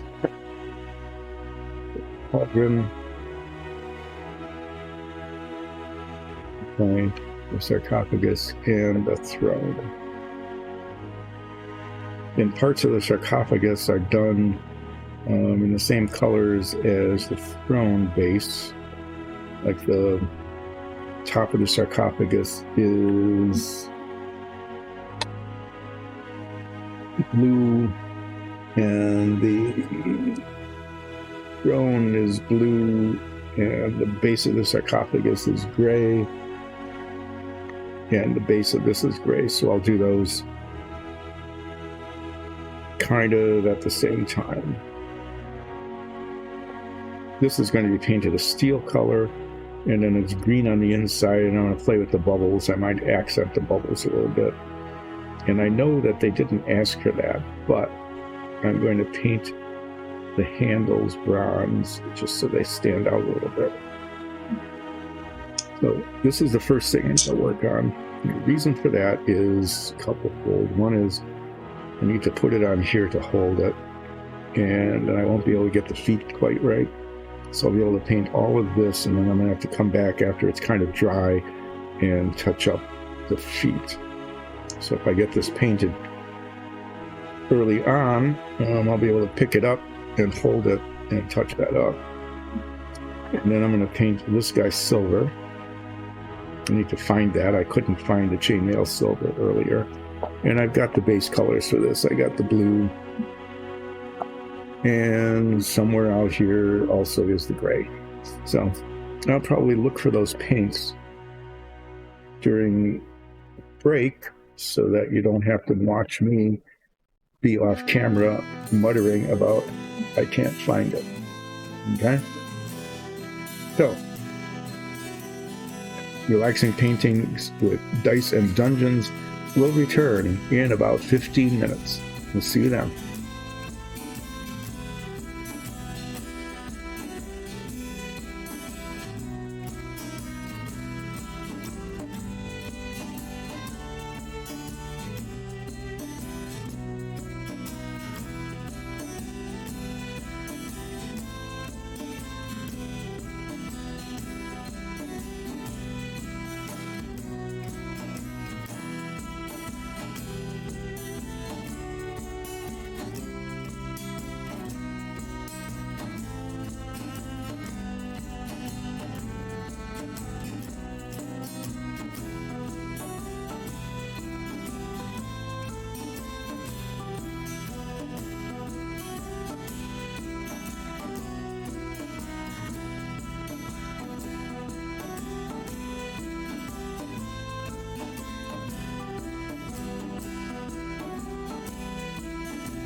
And we're back.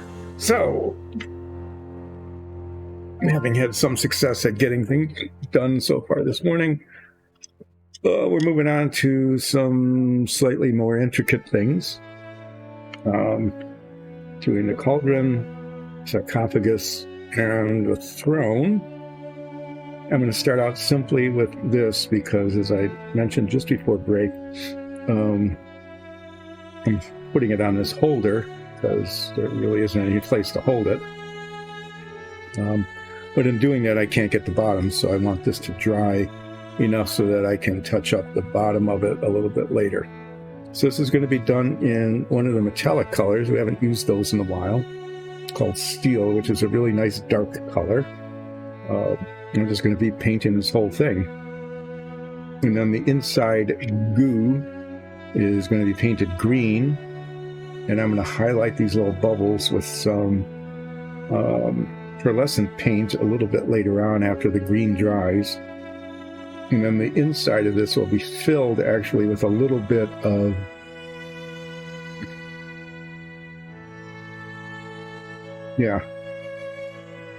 lips with the sarcophagus.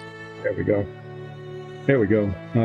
Fill this with realistic water, which is a liquid plastic polymer kind of thing that when it dries stays watery. It dries clear and shiny. It's really pretty nice. So there'll be just a little bit of that put in there and covered over the top. But to begin with, I need to mix this up. I could just shake it. Got a little ball in it that grabs the pigments, but I'll use this since we've got it.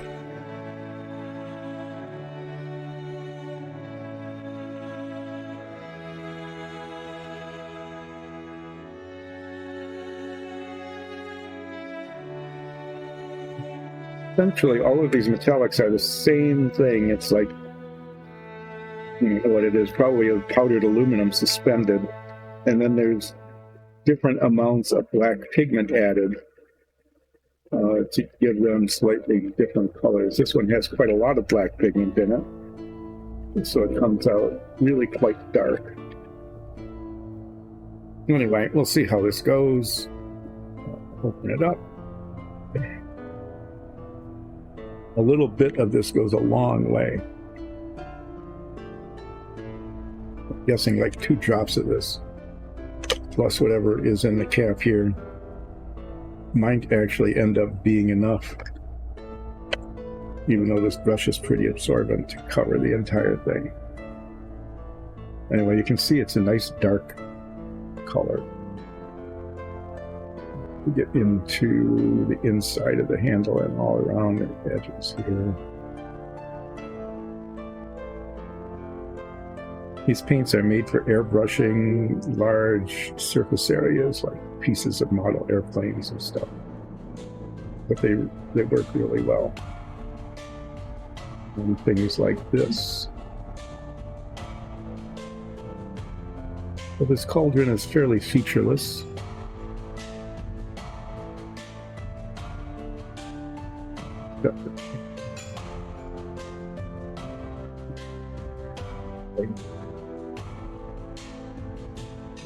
Get the base coat. Yeah, I'm gonna need one more drop.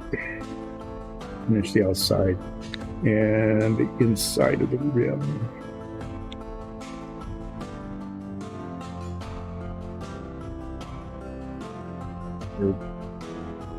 Get down underneath it as much as I can so that the touch-up later is minimal.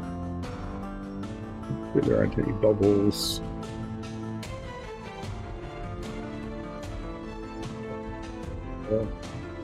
A little sort of texture. And then I'm going to paint the inside of the rim, and I am fine with the paint getting down onto the surface underneath because that will be painted later. And I want to make sure that that's covered.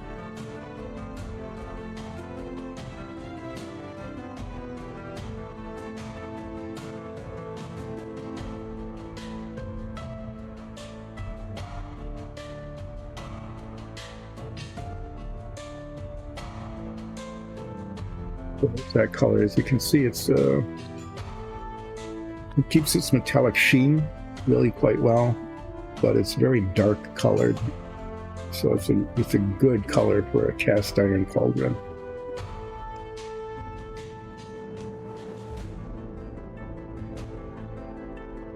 I didn't really miss any spots. Okay. I'll be coming back to this later after that paint starts to dry. Okay. It's very absorbent. I'm gonna do one thing here. I'm gonna be off camera for just a bit, but the wash water I have is no longer washing. It's just got too much in it. I'll be right back.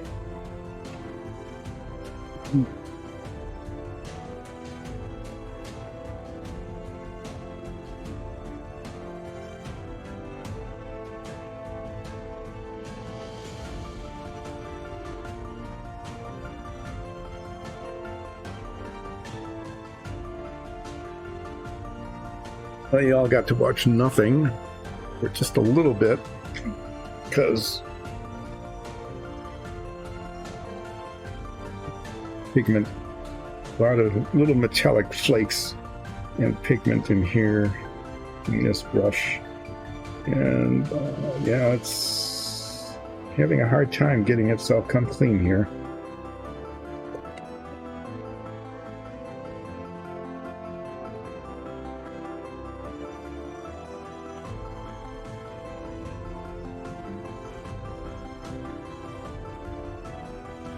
Some alcohol bath here sooner or later. And now we're going to set that aside, get a new one. We're going to pull out this paint called Chainmail Silver, and I'll be painting the suit of armor on the top of the sarcophagus. And I'd like to be able to use a larger brush because there's a pretty lot of surface area, but there's all sorts of little nooks and crannies into which this will not fit. So we'll be taking our time and then painting it with this brush. This paint hasn't been used in a while, so I'm going to be giving it a fairly lengthy stay on the mixer.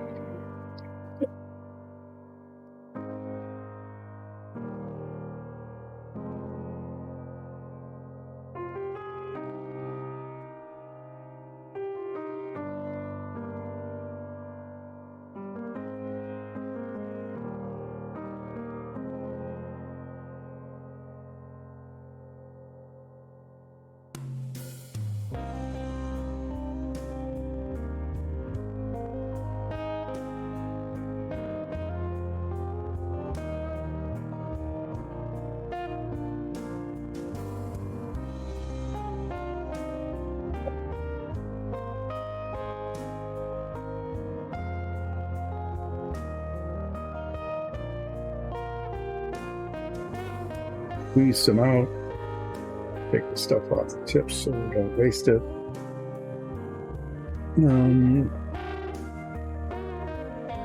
Yeah. Whoa, what did I get here?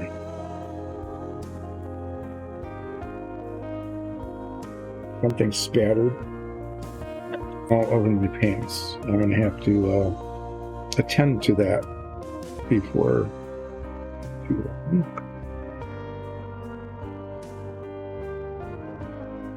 It's the steel paint when I opened it.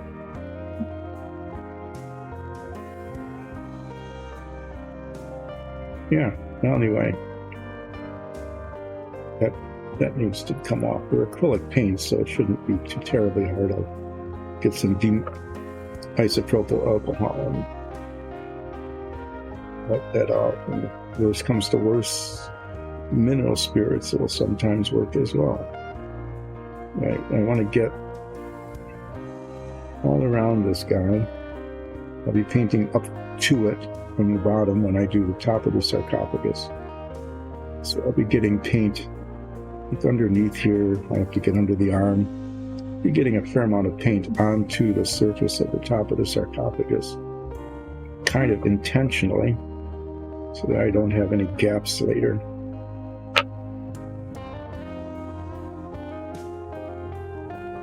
This is going to be washed. So this brightness will disappear after the wash, and the wash will also bring out the details like the creases in the armor and that sort of thing that tend to disappear when they're all monochromatically silver. You know, and this is going much further than I thought it would. And I needed to. Okay, I forgot about that bit. I'm just gonna paint that anyway. The support for the sword, but I'm going to consider that to be a feature, not a bug, as they say. Not something you can really see, and the wash will cover it up.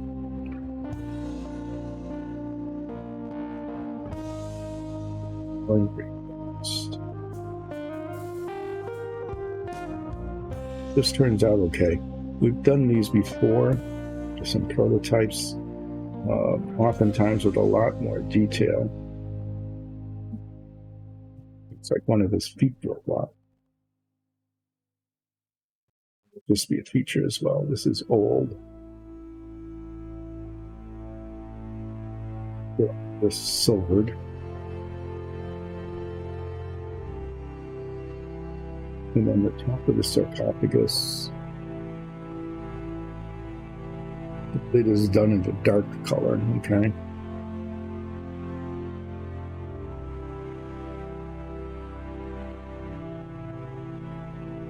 It dries pretty quickly, so I should be able to paint that at the same time I do this. Top of this is done in a dark color as well.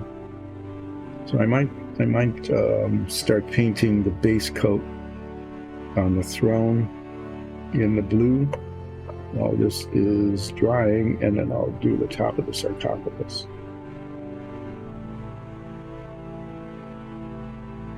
Get that silvered.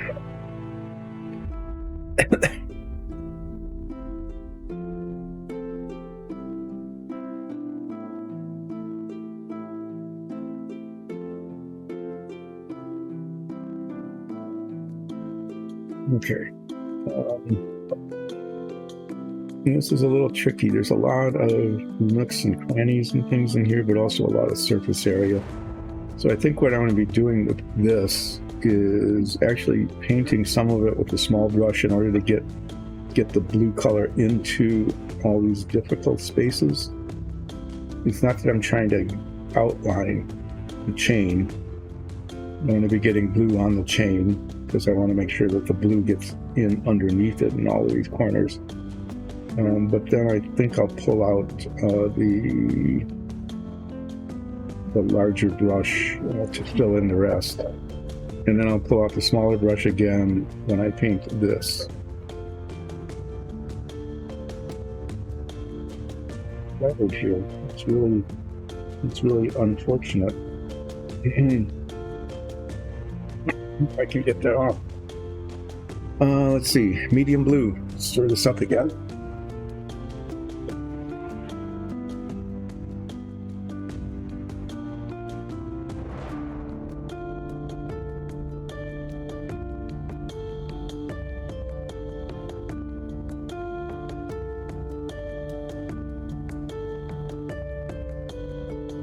Chains on here will be done in polished gold, and that really stands out nicely against the darker blue color. But you know, it takes a fair amount of work. There's a lot of chain, and then I try to get it, you know, in as much as I can, and then come back with the blue. We're not going to be washing this until all the base coat of the gold and the detail and the edges are done, and sometimes that takes a couple of iterations. But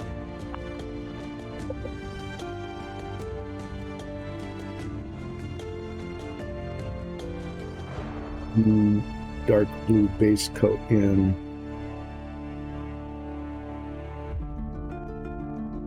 First. And then worry about the detail and then the back and forth later.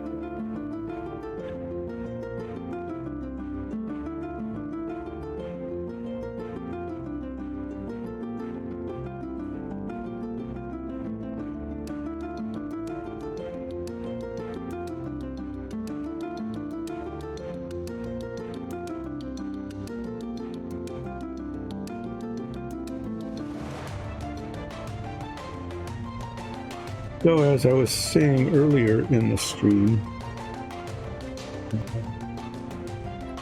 many people who celebrate the 12 days of Christmas, and the tradition isn't just the song that was written about the 12 days of Christmas, because there are 12. You starting to count on the 25th or the 26th. In either case, today is the last day. It's either the Epiphany Day, which is like the 13th day, but it's officially part of the holiday, or it's the 12th day, depending on when you started counting.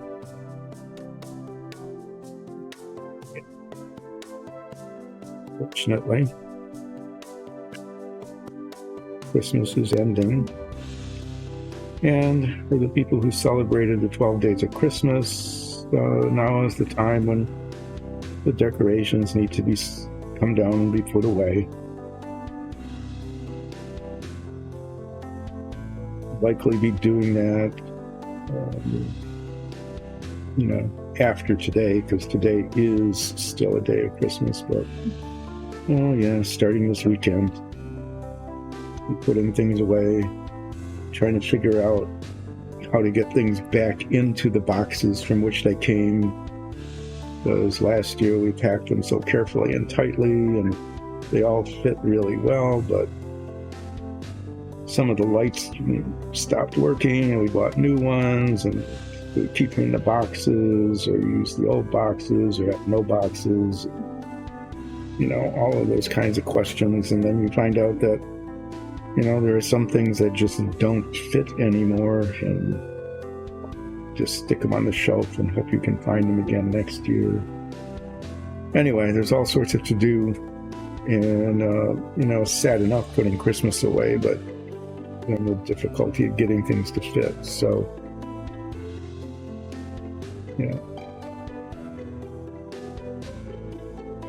So I'll probably be doing that this weekend, is starting to put at least the interior stuff away. The outside, there's lights and giant blow-up Santas and Christmas dinosaurs and stuff that need to be put away too, but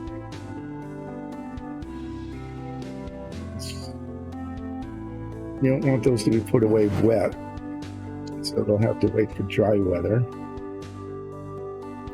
which I know in some parts of the country might be a ways yet. So the exterior stuff, the exterior stuff is more weather dependent than date dependent to an extent. Okay, I think I'm getting as much of that with the little brush as I need to.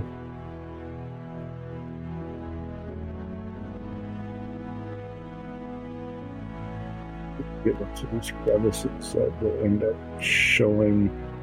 They're not going to be painted gold, but I don't want them to be this sand bony color either. Okay. Now get out the larger brush and cover the rest of the top of the throne in the base color. And I'm painting over a lot of the detail here that will be done in the bright gold.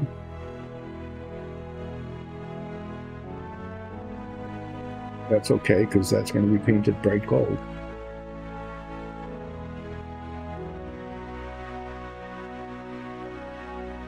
Just to get stuff that needs to be covered in this dark blue done that. And then like these zigzags, you know, I'll paint those as carefully as possible, but there'll be little spots of gold that go in the wrong spots. And anyway, yeah, when you get a detailed thing, like a highly detailed thing like this throne, there's some back and forth. Fair amount of back and forth before everything is acceptable.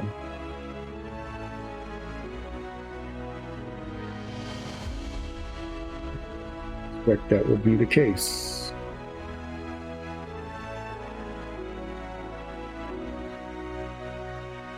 Sometimes it's when you paint it with the base color like this, it's actually easier later because you can see the detail, like these little wings on the side that are sometimes a little hard to see when it's just painted the primer color. I mean, yeah, it's still all the same color. Dramatic, but the darker color makes it easier to see.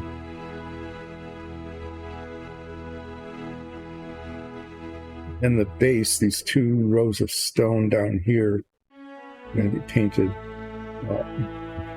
the gray stone color, just to provide some contrast between the base and the throne.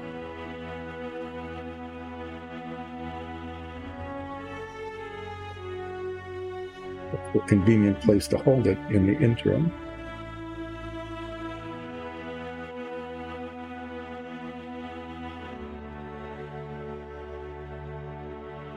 Amount of surface area on this throne because of the design and the detail.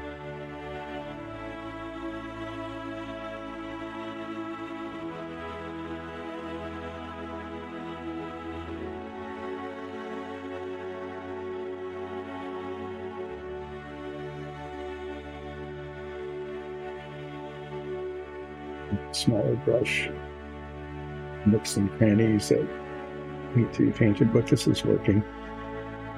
Okay. I'll look around the front before I flip to the back.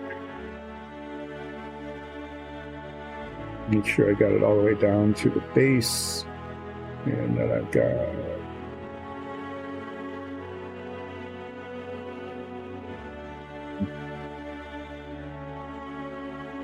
painted.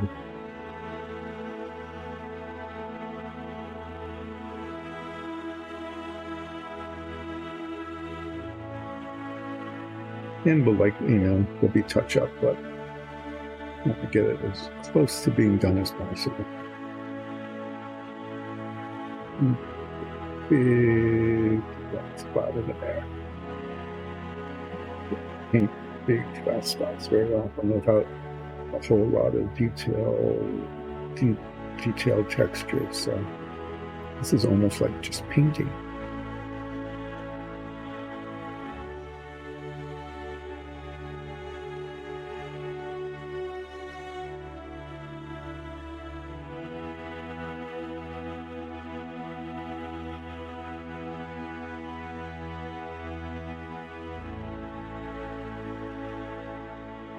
All right. That looks pretty scabby. Not a surprise, since that was kind of the intent. And we're going to let that dry.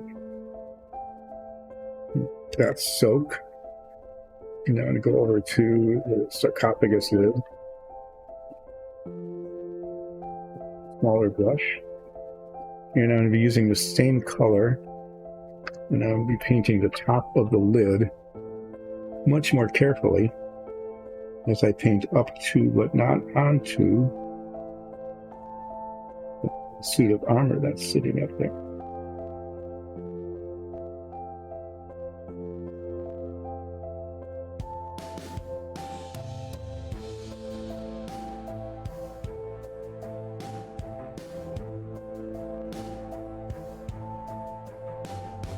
Anyway, yeah, 12 days of Christmas are over. The last day of Christmas, so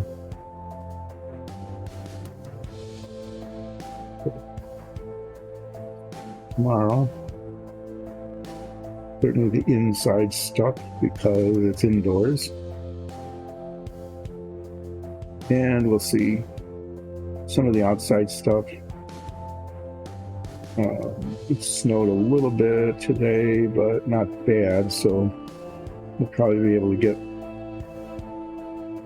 at least most of the lights off the ground.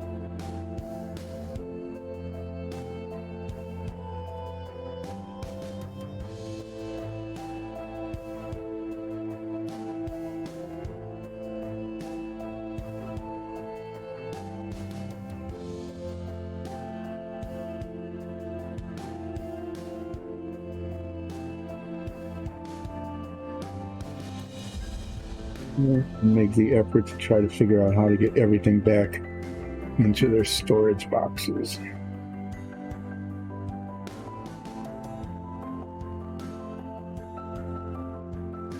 And in such a way that we'll be able to find it again next year.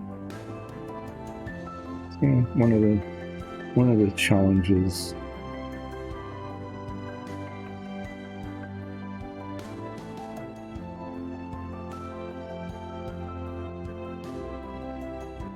Got to look good from the top, especially. And there's these little spots here that are silver and up. I'm going to paint around the sarcophagus lid, and then there'll be some spots where the paint needs to be pushed up a little closer to the silver. Like there's a spot there. Just to make the edges look clean.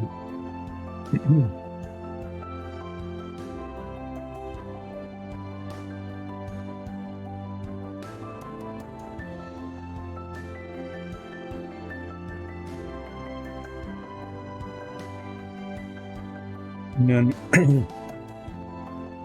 need to paint underneath the lid too. I'll get to that.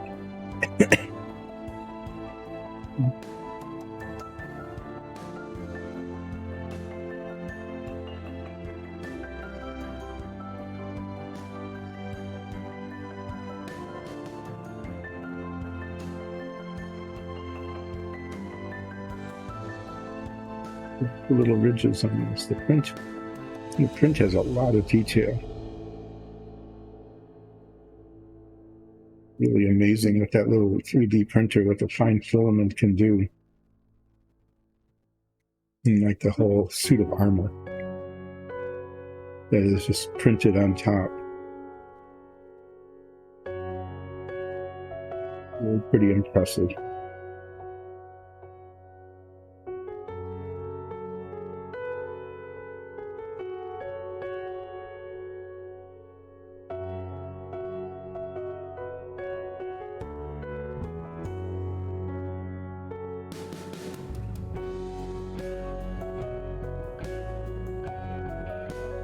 So this little guy, I call the dungeon tiles I'd been painting,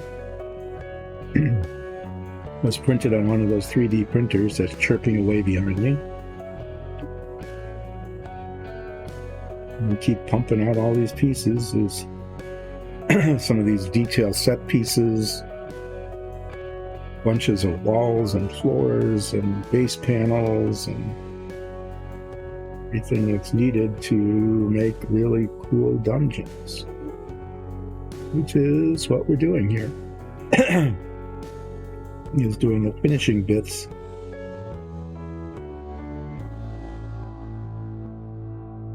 Dice and Dungeons exclusive, really cool dungeon sets.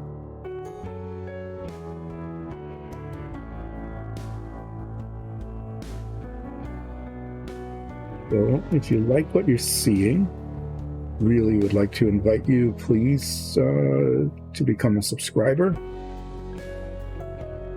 And if you really like what you're seeing, you're very welcome to go to patreon.com/diceanddungeons and support our work. That will be supporting relaxing painting, PLA fibers and the paints and the brushes and all of that.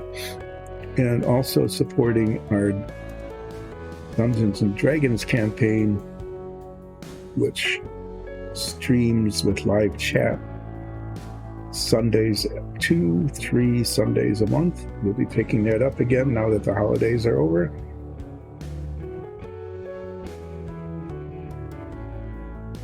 You do all of that through patreon.com/diceanddungeons. One has to put in the plug at least once before and once after the break. I want to thank everybody who has become a subscriber. We really appreciate that, and appreciate all of those who will. And we very much appreciate those who become supporters on Patreon. Okay, so there's the lid.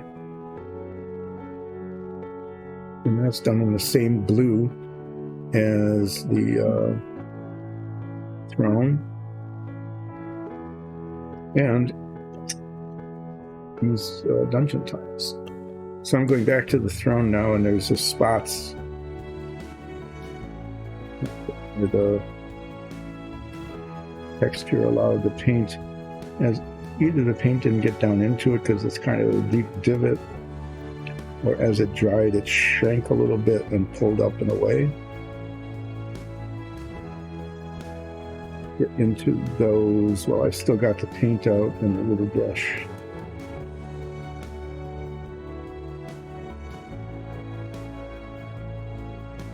And then I'm going to go back to the cauldron. Start working on some of the detail on the cauldron.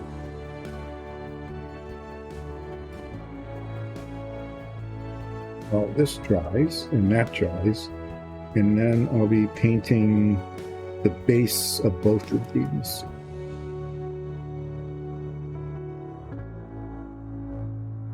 And I'm sure there'll be more touch up with this. The blue will be touched up later anyway. After the gold is put on, there'll be a fair amount of that. But got that while I'm doing it. You can see how nicely the armor stands out, though, against that darker blue. It'll look really nice when it's washed, and the silver gets toned down a little bit, and the detail pops out. But pretty good. Okay, so what I'm going to do next is the thing that's not on the color chart, but I think it will look good.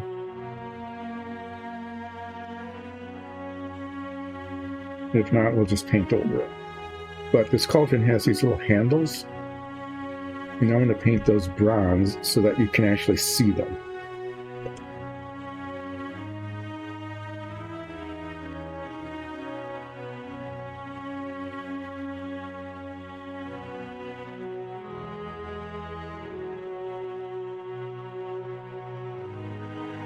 Need like hardly any of this, so I'll just put a little drop out here.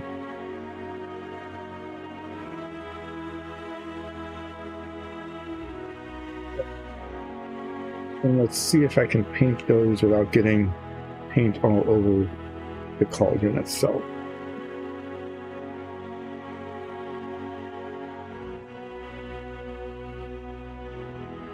This isn't something that takes a huge amount of time. You know, take like 5 minutes or something to go around and just highlight the handle. I think it'll look pretty cool.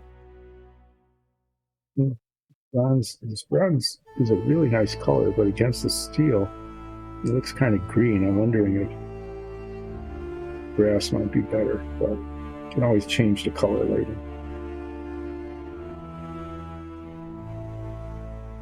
See how I think it, it's subtle. Actually. So let's see how that goes.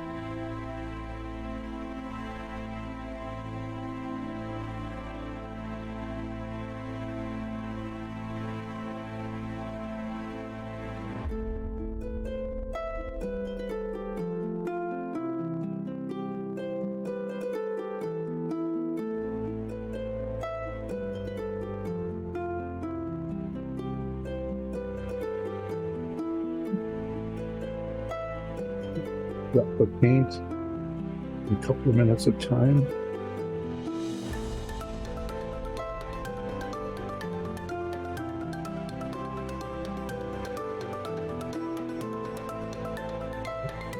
I think that works pretty well.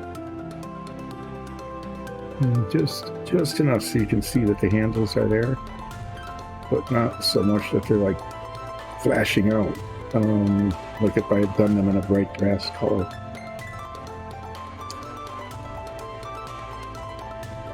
Yeah, I think that worked okay. So what we're going to do next with the cauldron is paint the goo on the inside.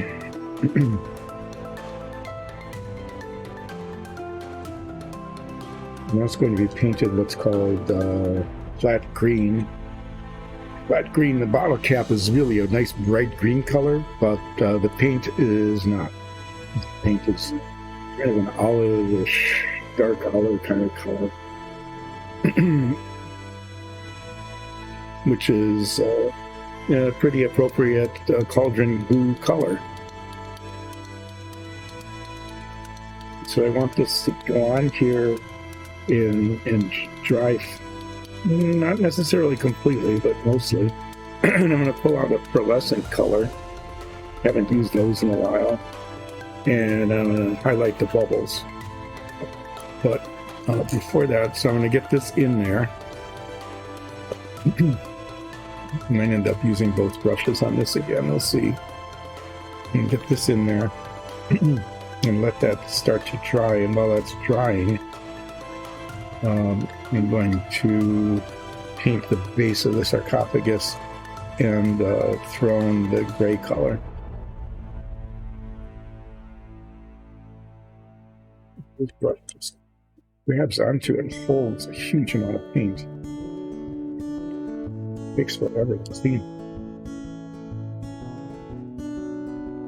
I'm going to be using it with the gray paint, so I don't want it to be blue.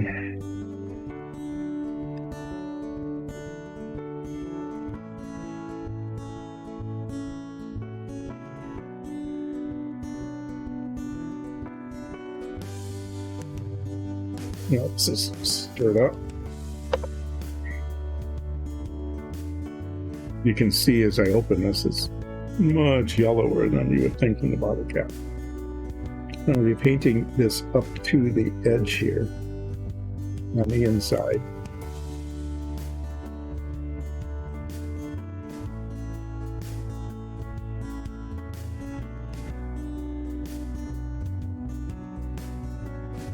And around the bubbles.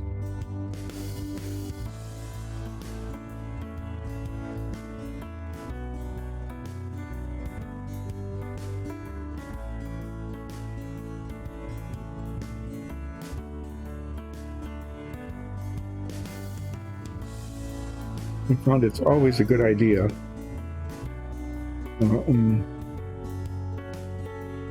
make your own color chart when you've got these paints, because you get a color chart online, but you're dependent upon the color accuracy of your monitor,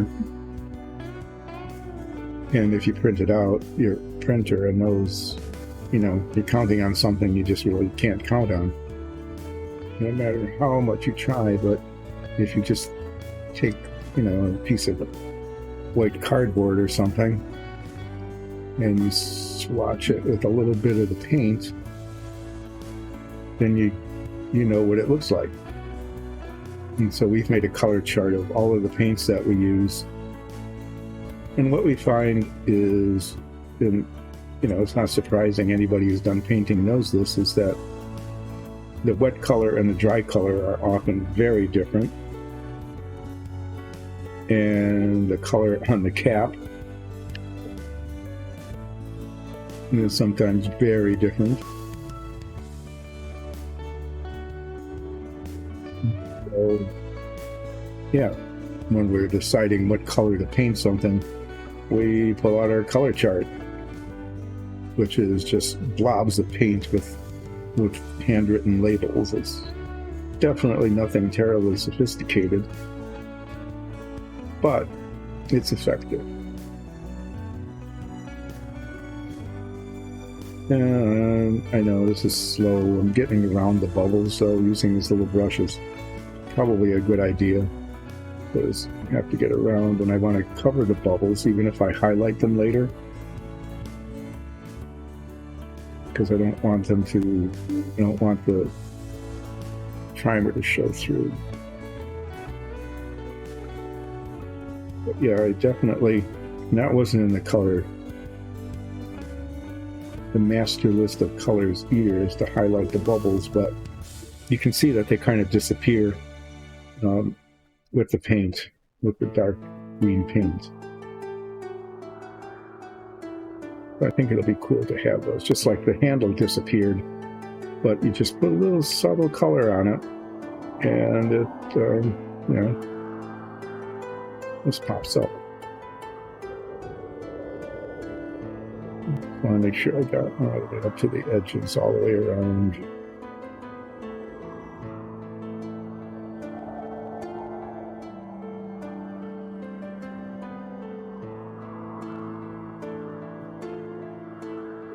Finishing touch on this is going to be the realistic water, a real thin layer. Maybe really hardly, I mean, in terms of volume, hardly anything at all. But it'll go on top of there. It'll have a few little ripples on it and things, and it'll be, it'll make it look like it's liquid, because that's how this stuff dries. Okay, so there is that. And while that is drying, I'm going to go back to the throne and the sarcophagus. And we'll be doing this the two-brush method. I'll be using the smaller brush to cover the line, and make sure you got a nice clean line underneath the sarcophagus lid. And then I use a larger brush to make sure it gets in all over the place underneath.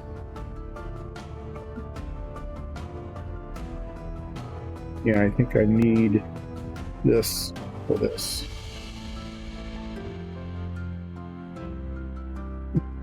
Be painting all the way down to the bottom of this, and I need something for it to grab onto. I mean, I can't, there isn't any other place to hold it other than up here, and that would be difficult. And then on the throne,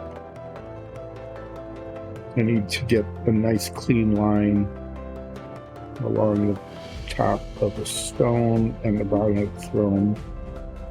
So I'll be using the small brush for that, and then I'll use a larger brush to finish it off. This one I can hold on to.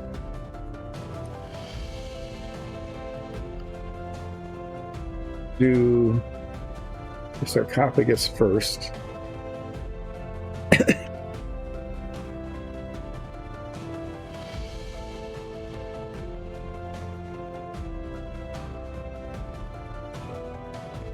And I'm just going to paint the outline underneath the lid and then let that set until I finish the throne, so that I can bring out the larger brush and do them both at the same time.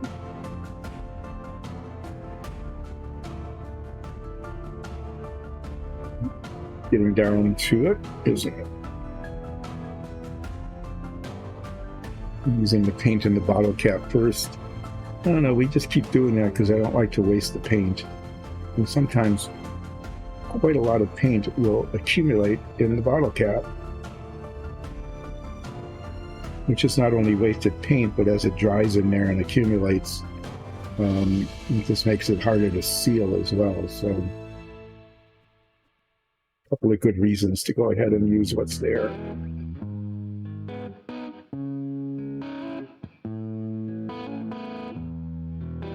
Nice about this is that it's under the lid.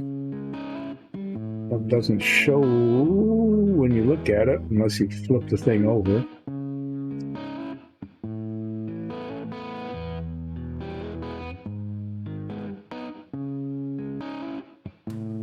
There's detail up here. You know, some little ridges, and it's important to get the paint down into it. And I want to go far enough down so that when I use the larger brush, I'm not smashing it up against the lid of the sarcophagus.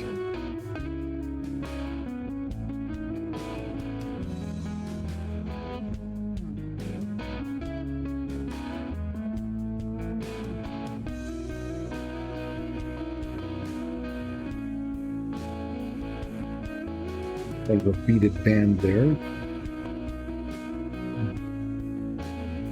Right into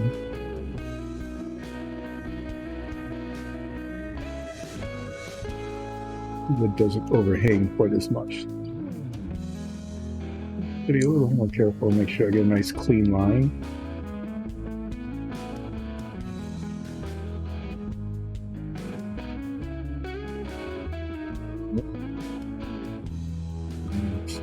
And then this side.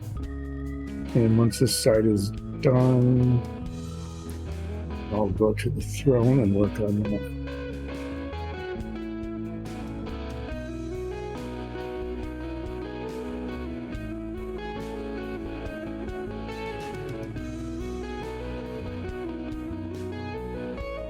Kind of a little bit of a narrow gap here.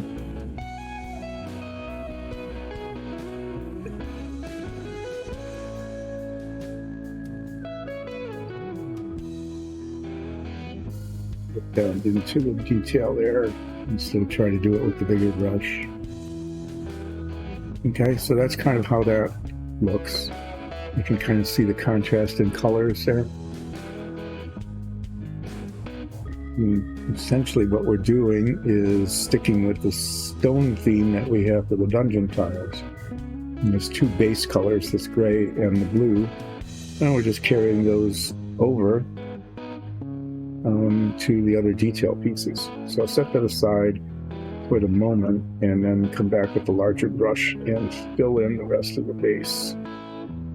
You know, here, I'm not too worried about getting this on the chain.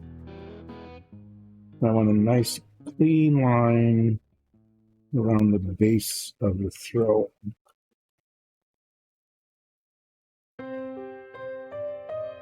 There's one piece of stone setting on another.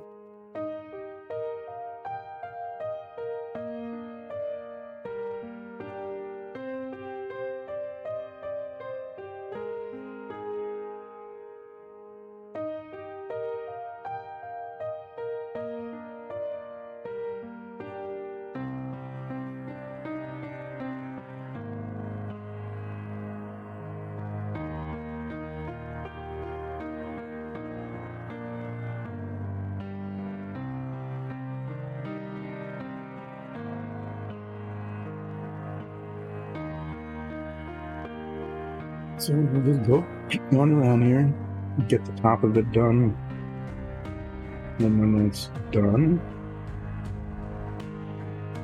get out the other brush and finish them off.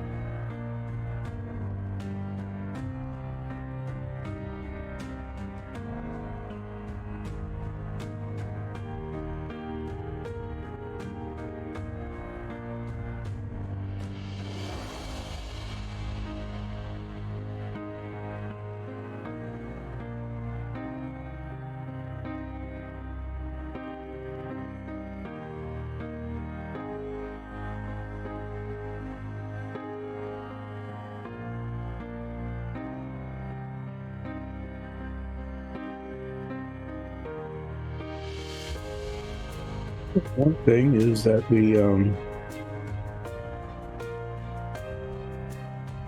I'm sure everybody out there, almost everybody out there, has avoided the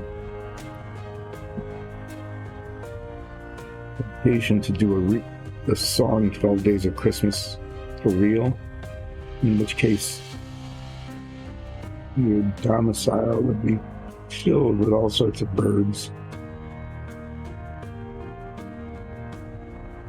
The drummer's drumming might be kind of annoying, but unless you've got a really large room with a very sturdy floor, leaping lords could be quite a hassle.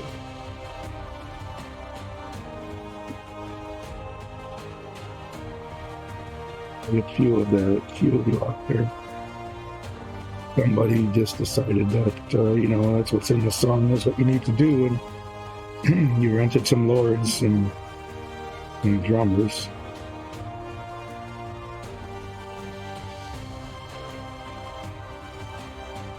You do it all with birds. Unless you live in a pretty warm climate. I mean, swimming swans means you'd have to put a pond in your house, pretty big one. Swans are really large birds. Nasty too. You wouldn't want to be in the room with all these swimming swans. Well, if any of you did that, you need to apologize to all the people around you and promise not to ever do it again. I imagine, there could be like some resort hotel kinds of places where they would do a 12 Days of Christmas event. They would put in a pond and cages for all the birds somewhere in like the big lobby, big atrium lobby kind of thing. I suppose, if someone else were doing it and you were just paying to be there, that would be different than if you tried to do it at home.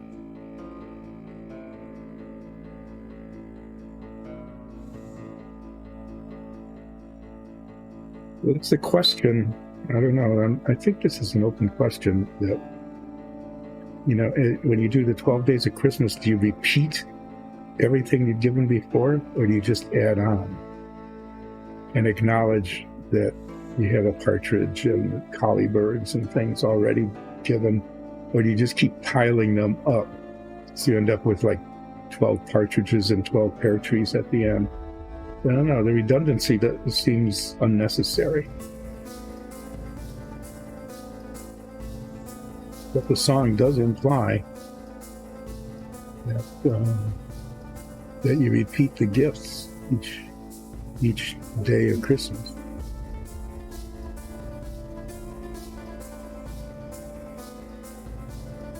So when it comes to if you repeat them, it's one thing just to have more birds around, I guess. Probably get more birds. You don't necessarily have places for them.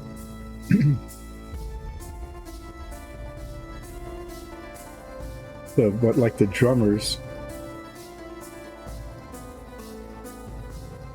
you just have the same drummers come and drum.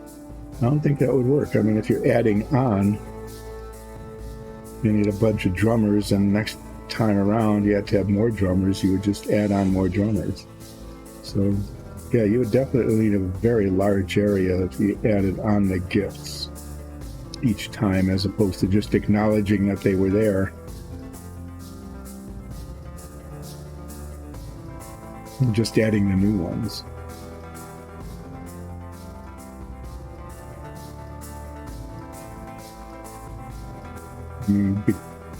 They could just keep drumming and leaping and milking.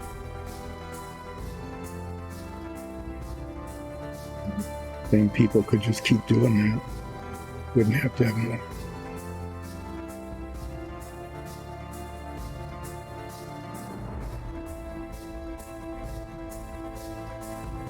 A very bird-heavy song. I'm sure you've noticed that. I don't know why. At some point in history, apparently, giving people birds for Christmas,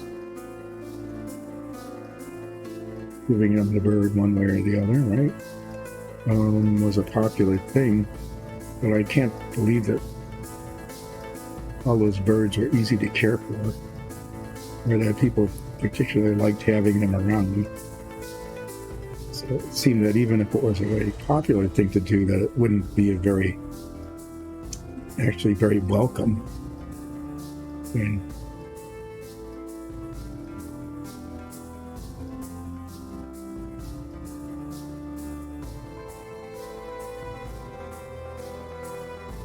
Not a very pleasant thing to have birds around. Not that birds are bad, but people have bird feeders and they enjoy looking at them and identifying them and listening to their songs. But they're difficult to keep in a house. They're kind of messy and noisy. And I don't think it's a very nice thing to keep them all cooped up. Okay, well, there's the base colors. If I can even find a way to set this down. And right near the end, I'm getting everything covered in paint. Nice. I suppose better at the end than the beginning. Once again, the brush holds lots of paint. You need to try to squeeze out. I'm going to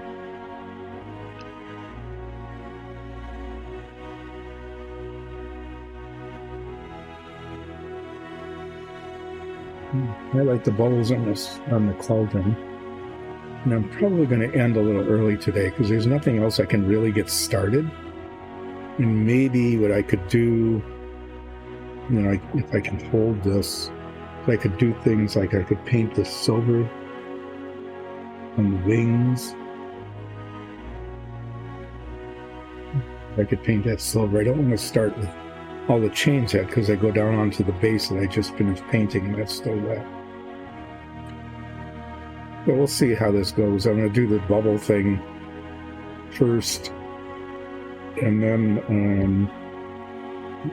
maybe I could get some silver onto the...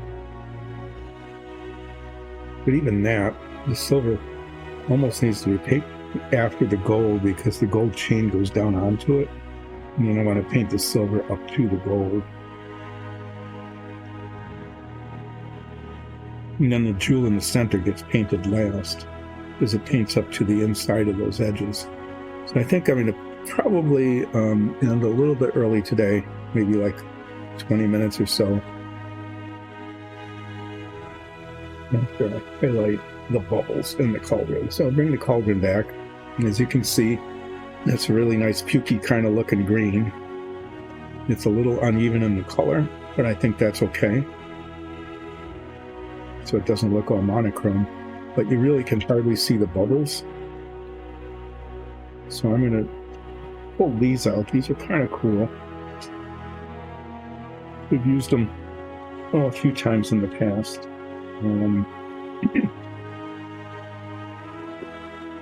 These are non-toxic, quick drying, that's what the box says. Pearlescent colors. And I think I'm actually going to pull out the color chart and take a look at which ones I want to use. I'm just going to be touching the tops of the bubbles.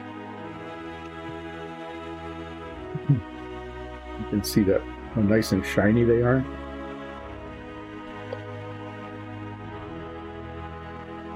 I'm going to use these gold tones. The dark green kind of fits, will be darker than that. I want the bubbles. So I'm going to use this gold green color. I think that might be okay. If not, you can always cover it up. I could also just use the white, which you can't see because it's off camera. That would be too light. These add a really nice kind of glow to things. Like this red copper is really pretty, and this red ochre. And I've used those in the past. These are really thick paints. They're amazing. They're very thick in terms of their use. And blue is cool. But they're also kind of translucent. And they don't cover really well. So it would be good for this. Anyway, I'm gonna put this on there. Just tip it up.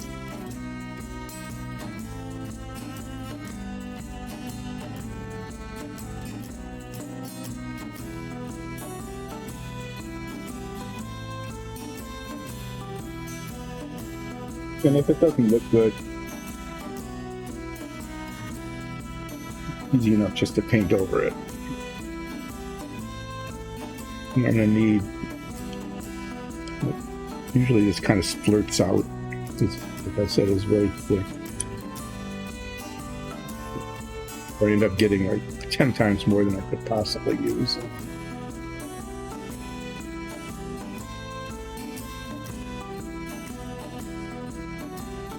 I'm just going to touch the tops of these bubbles.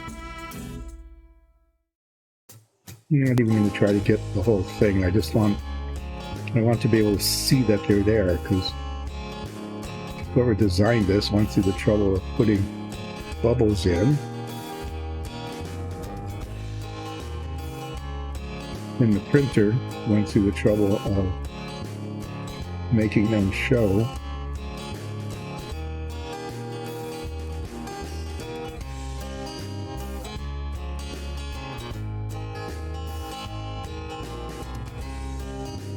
Worth taking the time and the trouble. Just do a little bubble highlight. Well, you know, I have to say that's pretty decent. That looks pretty good. And it's not too shiny. The color contrast is not high. It's better than I thought it would be. I thought it would show up much lighter than this, maybe. But the color is kind of compatible. So I'm going to call that a bubbly success. And I think that's a good look, because now you can see that the bubbles are there more than you could when you couldn't see them as a raised surface.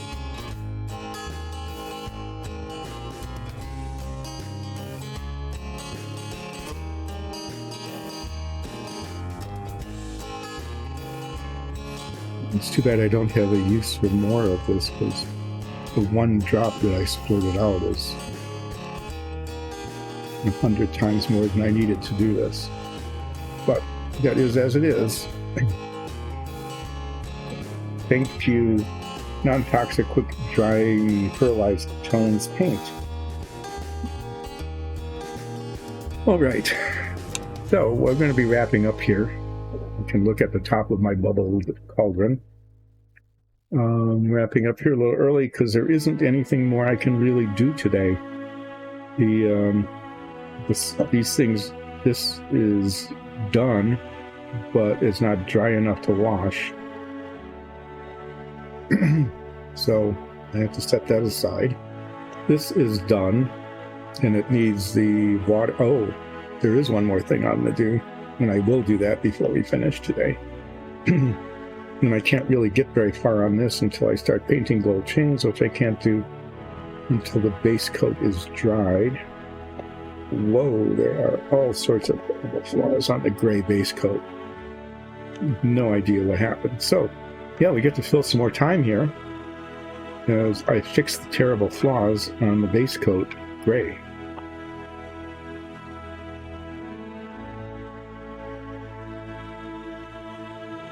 Say it really is not good. For all of what happened there, there's some pretty messy spots.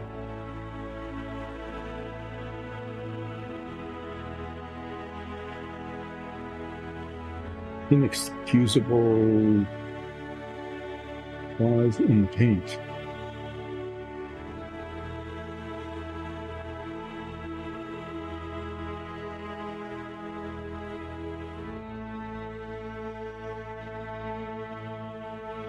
Yeah, all around, I'm glad I caught that.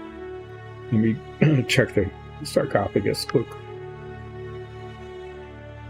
Well, I have this paint out again. Sometimes it's hard to tell the difference between a spot and something that's just still wet and shiny. There's a few spots that need to be touched up.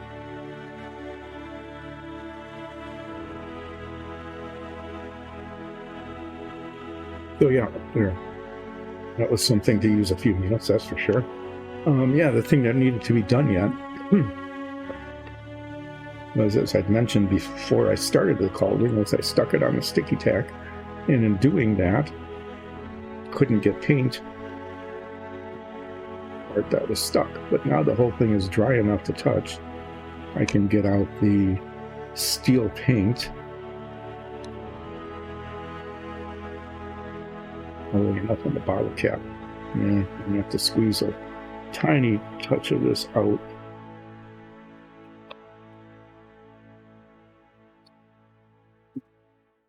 Let's grab this.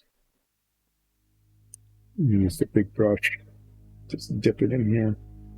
And I get to paint the bottom.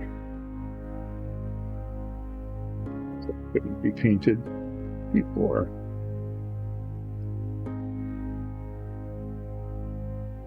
And I think it's good to paint the bottom of the cauldron because the cauldron might get tipped over. I mean, that's the kind of thing you walk in and there's this horrible, noxious, evil, poisonous stuff going. You don't know how to get rid of it. You don't really want to drink it, probably. Then you'd be a lot of cups. But you could tip it over. And now the cauldron's painted on the bottom, too. Okay, I'm going to leave it upside down. That paint isn't going to drip off. There we go. Okay, yeah, so I think I'm going to end the stream early. I'm not ending what I'm doing early because I need to get the spatter of silver paint off of my pants. Yay.